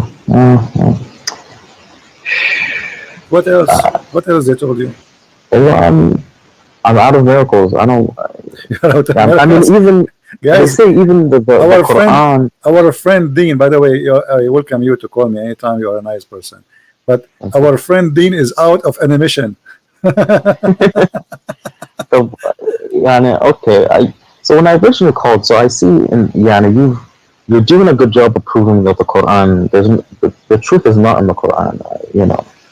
I see that, but now a lot of the stuff you can also, turn on to the Bible, and I don't know where the truth is in the Bible either. So that's where I'm. My friend, let us take it step by step. So, did you decide to leave Islam? No, but you just said the truth is not in the Quran. You just said that. Well, and that's what you're. Okay, but do you agree? I mean, come on, be honest, Dean. After all what I showed you, is that the truth in your eyes? Be honest. Is what is written in the Quran? Is that the truth? The sperm became a congealed blood. No, from what I've seen, it's what you showed me and what I've looked up, it's wrong. Yeah. Okay, so let us first come to a decision. Islam is yes or no, and then we can go to the Bible. But but the Bible, even it seems like it's going from one cult to another cult. So I don't know. You see, you can say whatever you want. You can say the Bible is wrong, no problem. Yeah. First, we finish from Islam, and then if you want, you can go and see in the Bible, and we will see together if this is a cult or not. You see, the problem is when somebody try to speak about the Bible, you know what the Bible is first?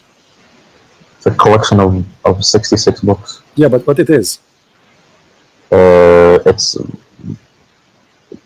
people. I say it's a bunch of legends. Okay, let me tell you. The Bible is history, history of a man, stories of the man, stories and the words of God, which mean there's parts where God is talking, and there's big part where he said, she said, this king he said, this prophet he told this person. So stories, all right. So Okay. if you want to judge God, you judge God by his teaching. Where's The that? rest, which mean, okay, Uh-huh. Jesus said to me, do this. That is God for me. Jesus is God. All right. Okay. Now, Okay. if there is a story about a king fighting with other king, this is history, and it's written there because this is the history of the Jews struggling with God, disobeying or obeying. So the Bible is very honest and writing history. As an example, when David disobeyed God, the Bible says David disobeyed God. As simple as that. Mm-hmm. So it is a history of sin, people committing sin against God, people commit sin against each other, people doing bad and good. That part is for us to learn about history. However, there's a Okay. part where God he speak. So when you want to judge, you judge what God said, not what I say. Let us say I was exist in the time of David. I enter upon David. I say, David, you are blah blah blah blah. Okay, and then the one who they are collecting the history, they wrote that in the Bible because we as a Christian, we don't say the same as Muslim. The Muslim they say the Quran, every letter there is written by God Himself. Correct? Right. No, for us we don't believe in that. For us we believe that the Word of God is in the Bible. But in there too, there's man history, which means this is a book written by the man about God and about the man. So there's a stories about the man, and there's a stories coming from God. Same things. God he gave orders. So God said is God said. Man said is man said.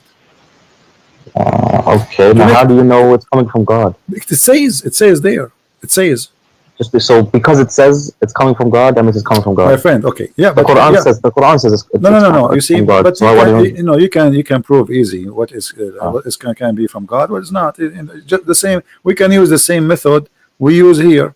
Like the Muslims. The problem with Muslims, they have like stories of like they say to you, Samson he left he lost his power because he cut his hair. But this is not about. This is not because of his hair. This is about it's about sin. The same as Adam, he lost his eternal life because he commits sin.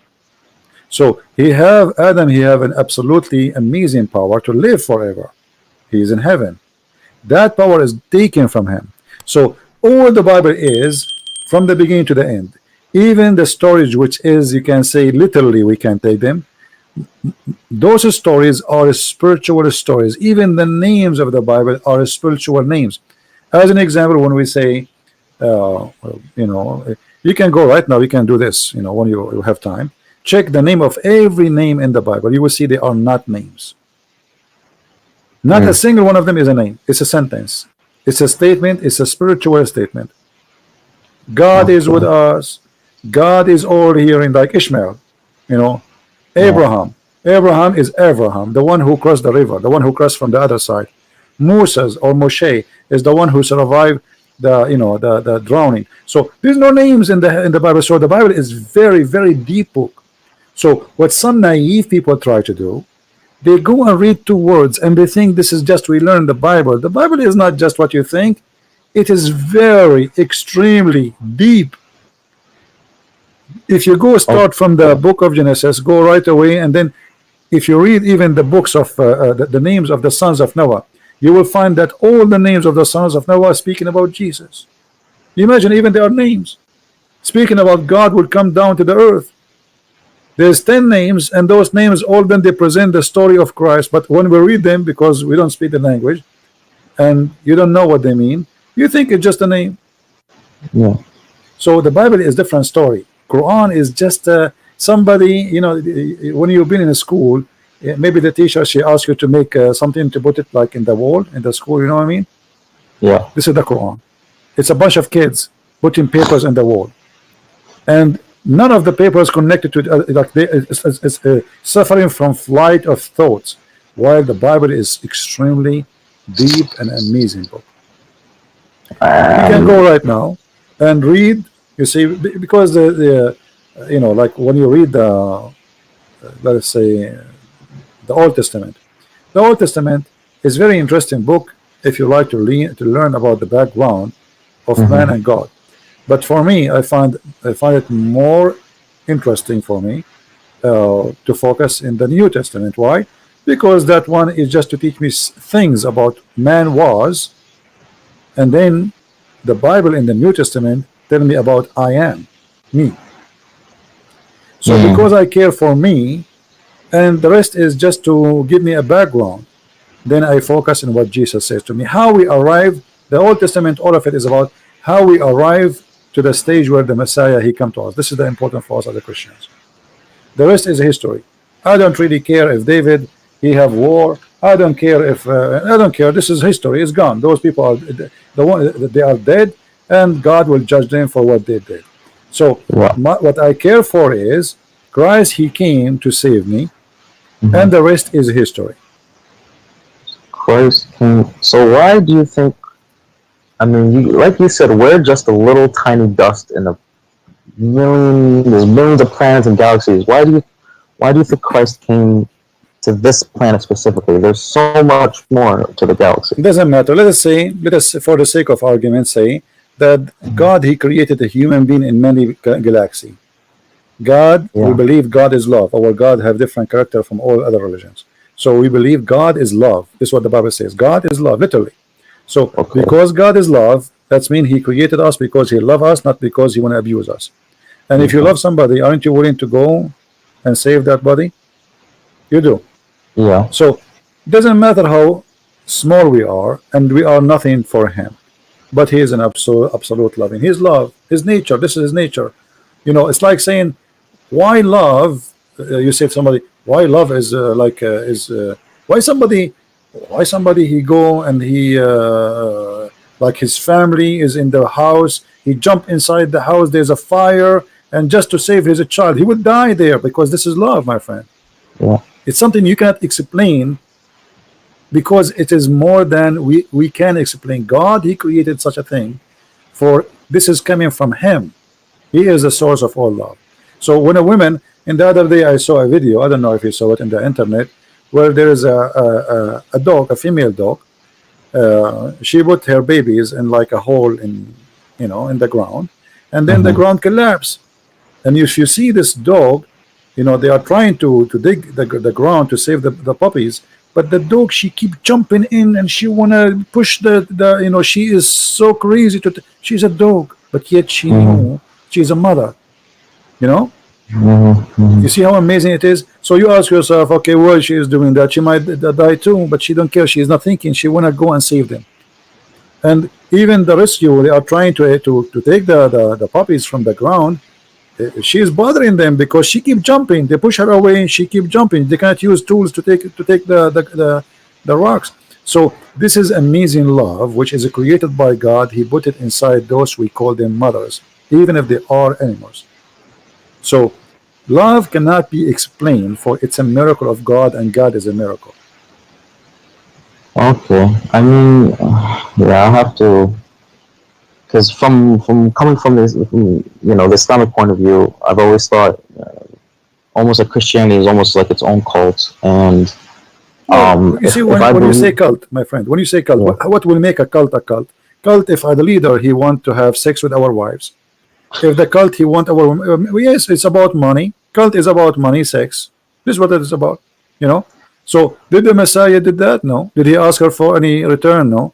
Did he ask for money? No. Read the whole Bible. He did not own anything. He had nothing, you know. And remember, the Messiah, even the Quran confirm, he can raise people from death. Is that true? Yeah, I mean, but imagine, my friend Dean, imagine I now today, I can raise people from death. Do you know how much power that can give me in this earth? How many kings will bow down under my feet to bring them back to life? A lot. They will give me all their kingdoms. This is amazing power. So, but yet the Messiah, he have nothing. He never asked for anything. He never asked for money. He never asked for Muhammad. He gave himself a privilege. So this is how you know the cult. The Messiah, he gave himself. He did not ask us. It's the opposite. So how do you know he raised people from the dead? or how do you know? Well, you see, we as a Christian, we witness miracles in our life every day. I know a Which lot of. ones? Give me one example. You can go search right now and see Yeah. life stories. You can ask people. You want to believe, you don't believe, it's up to you. But God always, He don't leave Himself without witnesses. There's tons of miracles. However, the Bible confirmed that Jesus did tons of miracles. Even Muhammad, who is a liar for me, as I believe, he confirmed that Jesus did miracles nobody can do, including even creating from the mud a bird. Which means even the enemies of Jesus, they could not deny who is Jesus. Even Satan, he could not deny who is Jesus. So the second you believe in Christ, you are a different person. And this is the biggest miracle. I know I met people who used to be terrorists and they became amazing people, peaceful, beautiful people. I know people who they used to be criminals, just because they became a Christian, they became so peaceful, so amazing. So this is a living miracle of a human being, how God, He can change you. But in Islam, the opposite. You convert to Islam, second day you want to join Mujahideen and you want to kill people. Yeah, like a police officer just 2 weeks ago, he converted to Islam. A year ago, a year after, he take a knife, he attacked the police station. Allahu Akbar. I mean, you just convert to Islam, what happened? All his life was a policeman protecting the people. He converted to Islam, he wanted to do the opposite. So, like the Bible says, from their fruits you shall know them. So in order to know which one is cult, don't judge Christianity by me. I am no one. Who I am, I'm not Jesus. I'm no one. So if you want to judge Christianity to be cult or not, go and see the fruits of Jesus. Which are in the Bible. Which is in the Bible, no, which is in us. Because you see, if I am a person who follows Jesus, look what Jesus says to me. If I practice what Jesus said, Jesus said, never lie. Either you say yay, yay, or nay, nay, which means you don't even take an oath. So lies is gone. Jesus says, love your enemy, bless those who curse you. Huh? Okay. Imagine, Dean, if all the world practiced just one sentence of Jesus. Just this one sentence. Forget about the whole book. Love your enemy. What do you think will happen in this earth? It'll be better. What? There's going to be heaven. Yeah. Right? We will not need weapon. We will not need army. Do you know how much we spend money on in stupid war machines?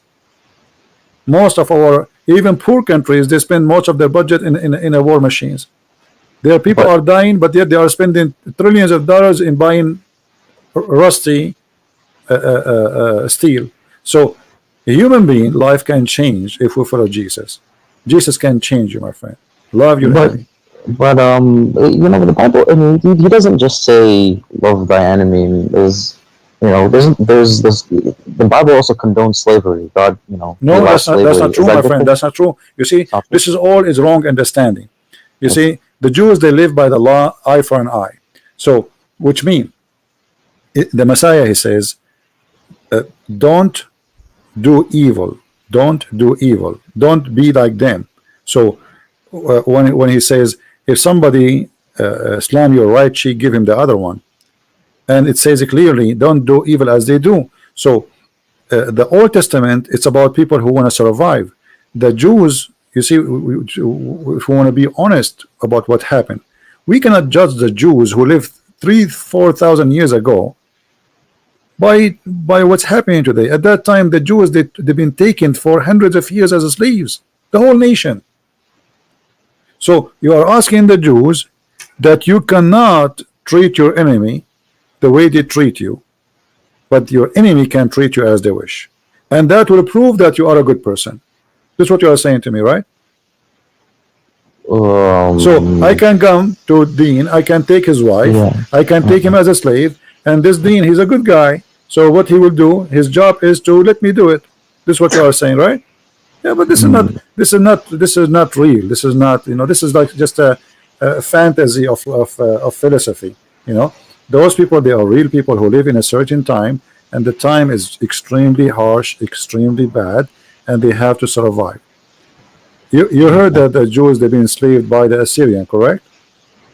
Yeah. Okay. The whole nation been taken. I mean, imagine the whole nation, not like a 2 or 3. They took them, all of them. The women, the children, the goats, the cows, everything. And the same happened to them by the Egyptian, correct? Yeah. So in order to judge somebody, we judge him by the time he lived. Muhammad, he came 600 years after Jesus. So after Jesus said, love your enemy, making a human being live forward, higher standard from before. Things is changing forward. Muhammad, he took us back to the cave time. Well, I don't agree with judge someone by the time they lived. I don't know about that. No, we have to agree. Like imagine you say to me, we have a law for cyber crimes, right? Okay, but at that time, what if imagine you make a cyber crime law at that time, people will laugh at you, right? Right. Okay. Right. So everything have a timing and have a reason. So when like you said to me about the law, like Musa says to his people, do this and do that. But most of those things, if Musa says those things today, people will laugh at him. Right. Yeah. Because what like imagine make a law, you have to go away from the camp when you do your like the call of nature. I mean, we have the bathroom just a few steps away from in our house. So every in order to judge an order, you have to judge it by the time it happened. First, we have to see if it's justice. We have to see if it's evil. We have to see how those people are treated. Those people, they have a very savage life, surrounded by savage, surrounded by people believe in slavery, surrounded by people who don't believe in God, surrounded by people believe in killing and kidnapping and taking your money. This is what they have around them. It's like those movies. If you see those movies, fantasy movies, like they show you crazy people, they have very weird hair and they have trucks and guns and they chase each other and they kidnap them and they put them, make them as slaves. Those fiction movies. This is exactly what was happening at that time. Ugly, very ugly life. You are not sure if tomorrow will come and you are free. This is the situation. Your neighbor tribe can attack you and take you as a slave, and that's it. You lost your freedom. So slavery. So the slavery was okay back then. It's not. It's okay. This is what people. This is the evil of the people. They are doing to each other. So let me show you something from the Quran. You see, Muhammad, because he associated himself with the Jews a lot. So Muhammad, he understood the law of Moses very wrong. Look what he says in the Quran. Look with me in the screen. Muhammad here is trying to be a Jew, but he tried, but he got himself busted. Oh, who you believe, retaliation is prescribed for you in the matter of a murder. So this is a matter of what? Murder. Okay. The free man for the free man. And the slave for the slave. And the female for the female. But this is not what eye for an eye is. Eye for an eye. If you kill my wife, I don't go and kill your wife. I kill the one who killed my wife. This is eye for an eye. You know what I mean? If you kill my slave, I don't go and kill your slave. Because the slave did not do anything. Why do I want to kill him? The free man for the free man, and the slave for the slave, and the female for the female.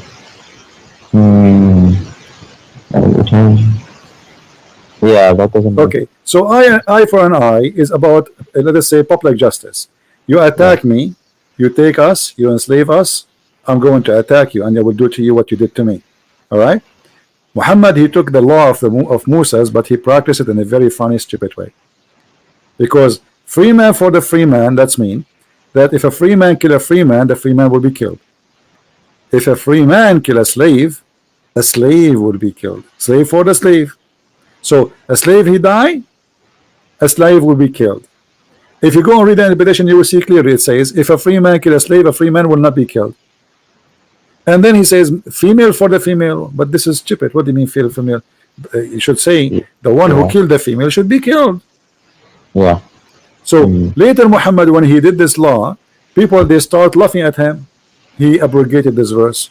If you ask Muslim, they will say to you, this is abrogated. Okay, why did Allah find himself funny and stupid? Yes, he found himself stupid and people laugh at him. Otherwise, he will keep it. Ask Yeah. yourself, I am a prophet. I make a verse.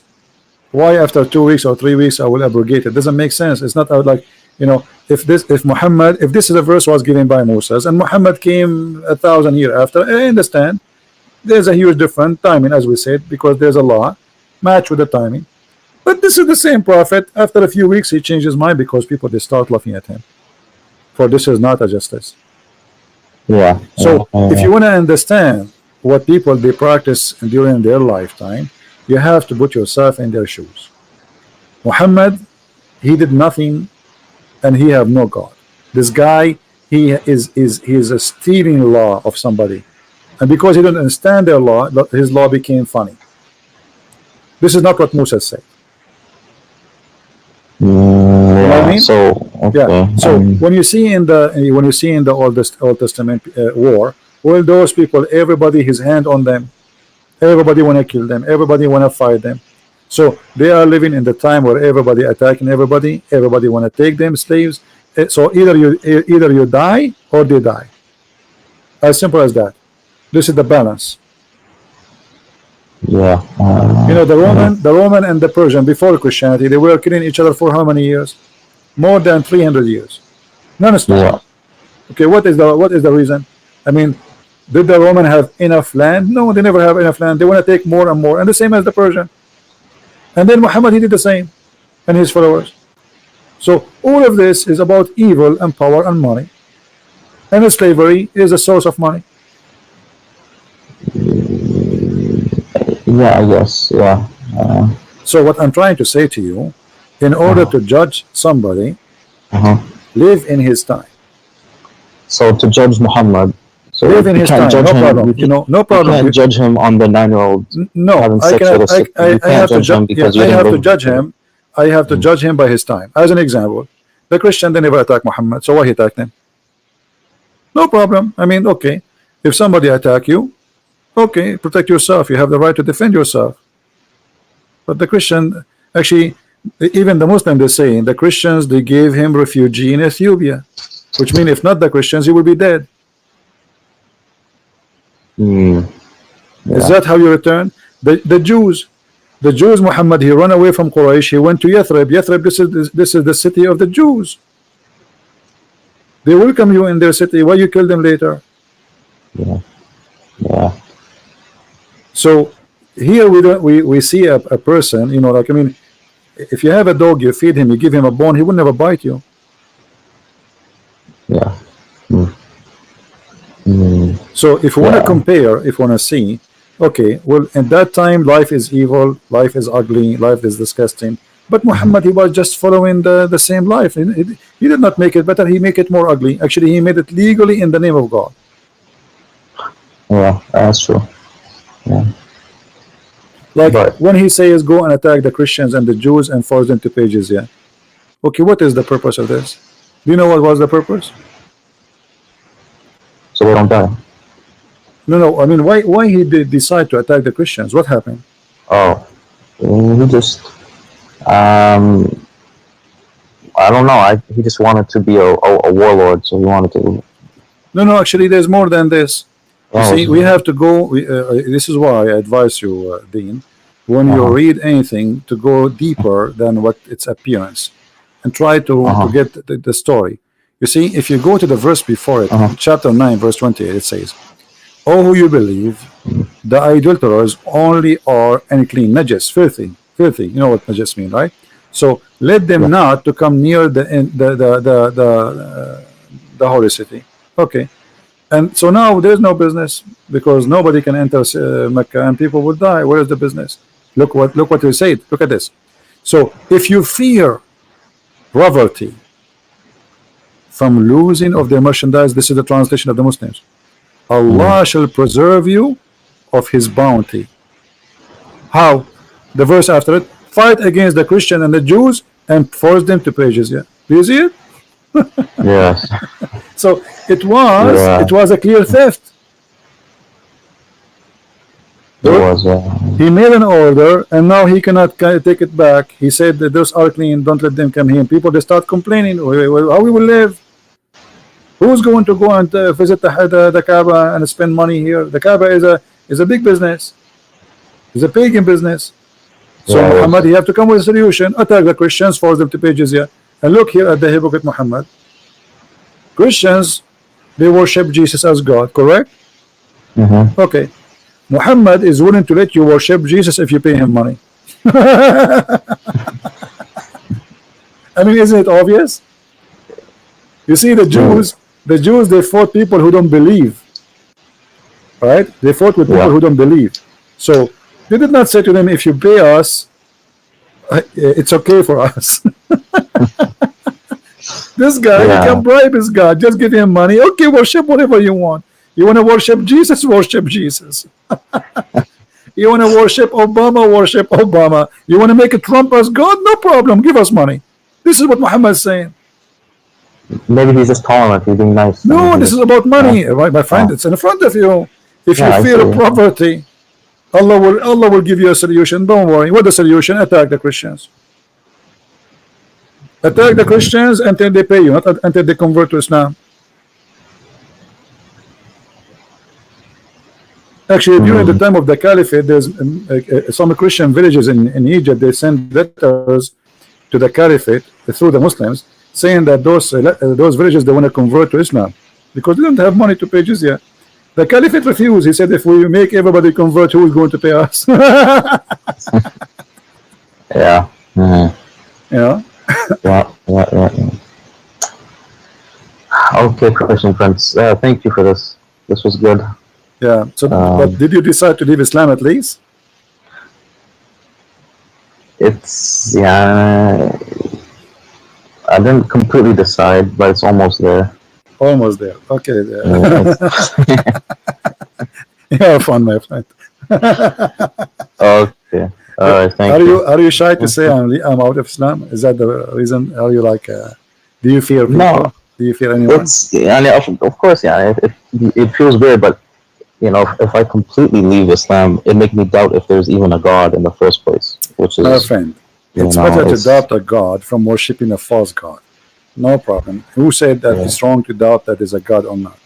Actually, a great believer is the one first. He question if God exists or not, and then you come to a conclusion, and that conclusion will lead you to enter decision, and then the decision will become after thinking, not being blind. You know what I mean? So nothing wrong. Me myself, who said that I'm born as a believer? That's silly and that's stupid. All of us we question. All of us we wonder. Like maybe Christianity is false. Maybe Jesus is just a normal person. Maybe. I ask myself all those questions. So nothing wrong with saying I am out of this, and being an atheist for a second is better than being a slave of God, which is false God, for all your life. I agree. Yeah, I agree. At least free yourself, and then you are a free thinker. Think, be free. Yeah. It's like how I can see. What is out this box if I don't jump out of it? Then I have a question for you. Then how did you come to realize that God existed? Well, there is many ways. You see, the first thing will take my attention is how deep the teaching of the Messiah. When you read any of his statements, you will see that even though he spoke 2,000 years ago, even though you are reading a translation, which will make it less, let us say, it's like we lose a lot of let us say the language power, but still you will see that you feel something. It's like speaking to you about you. It's not about Jesus. If you open any chapter wherever Jesus he spoke, you will find that he is talking to you about today, your life problem, not about something happening 2,000 years ago. Which means this message is very special. It doesn't expire. It's not about certain time. It's about you and God. It's not about all people. It's about you as a person. So speak to you in a very personal way. I never read the Bible. I never read a speech of the Messiah, even though I did read it 100 times. Each time I read, I learn something new and I feel something different. You Yeah, can I try know that yourself. when I read the Quran, I was always feeling something.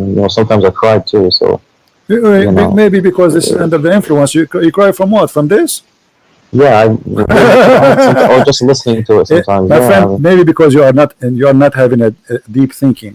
Uh, yeah, like you know Arabic, right? Read with me carefully. yeah, Okay, yeah. you said you cry. I want to make you cry now. Read this. Okay.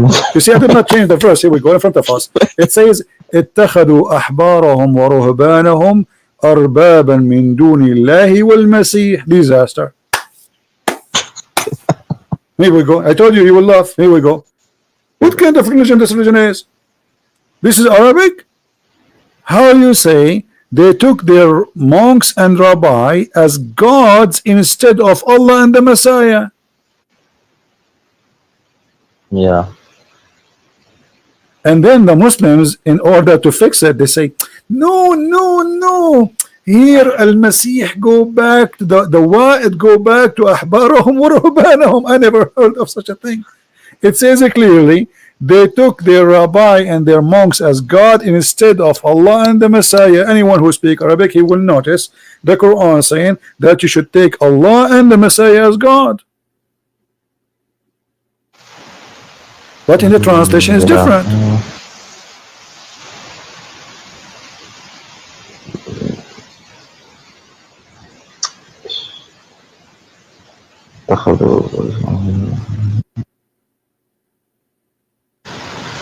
Yeah, I don't know. I have to look into that. But this is what it says in Arabic, correct? I'm not making things up.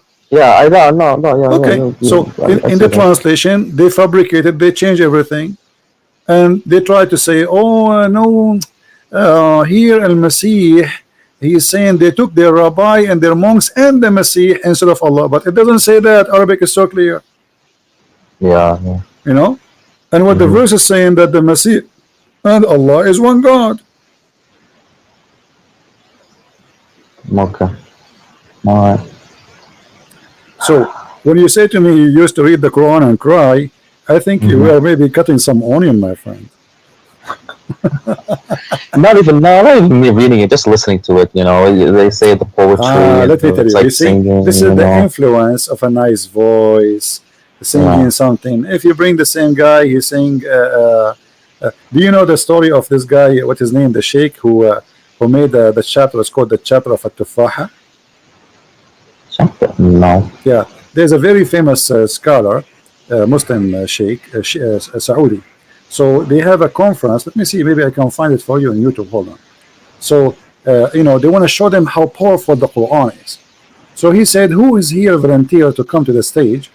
And, a French guy, he came, he don't speak Arabic.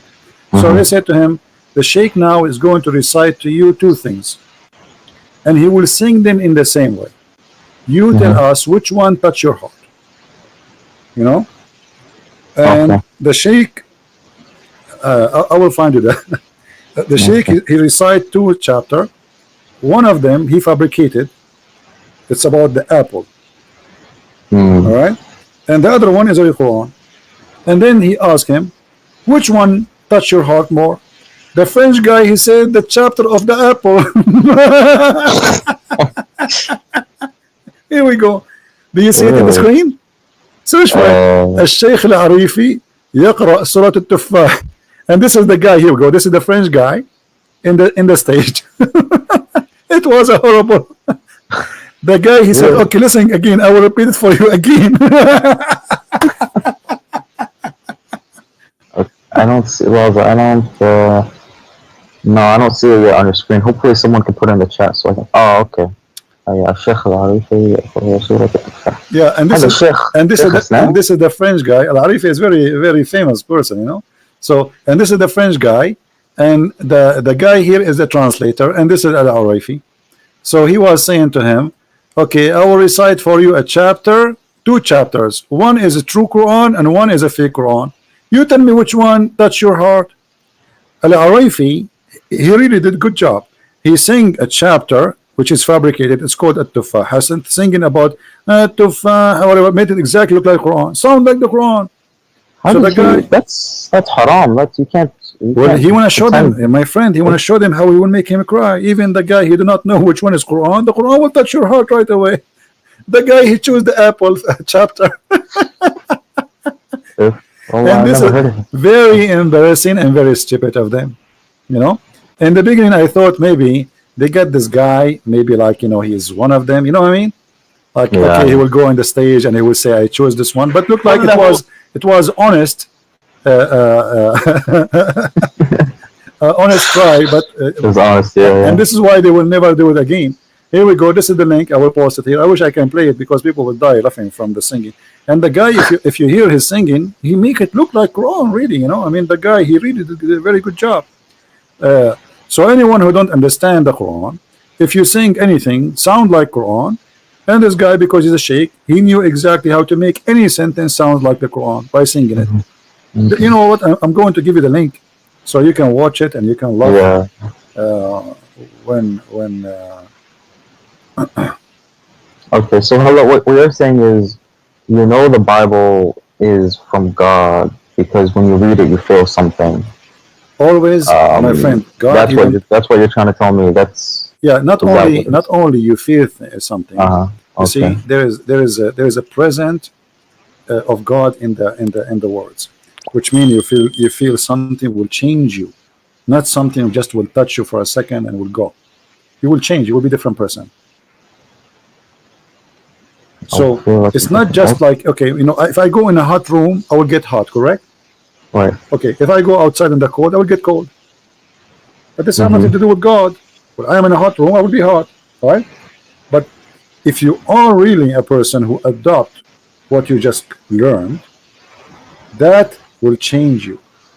It's not about now I'm crying. It's not about I feel something.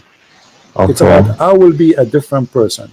This is why we Christian, I don't know if you heard this term, that we say we are born again.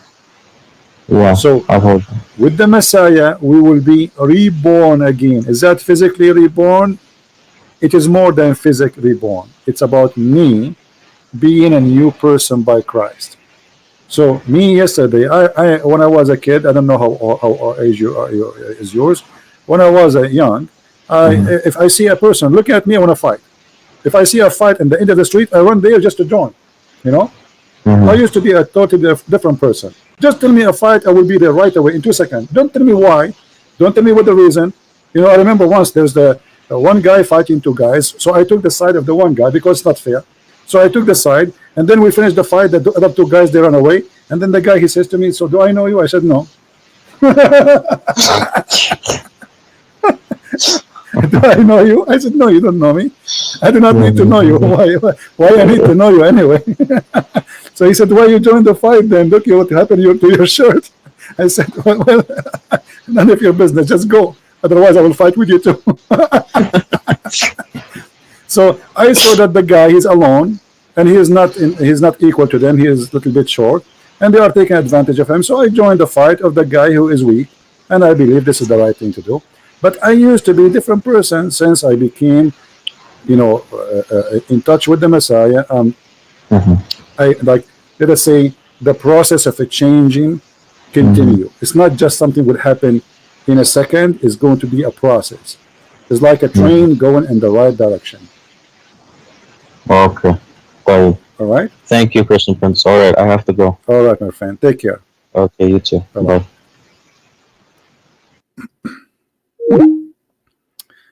All right. Well, I can tell that he decided to leave Islam already, but he is shy to say. Right?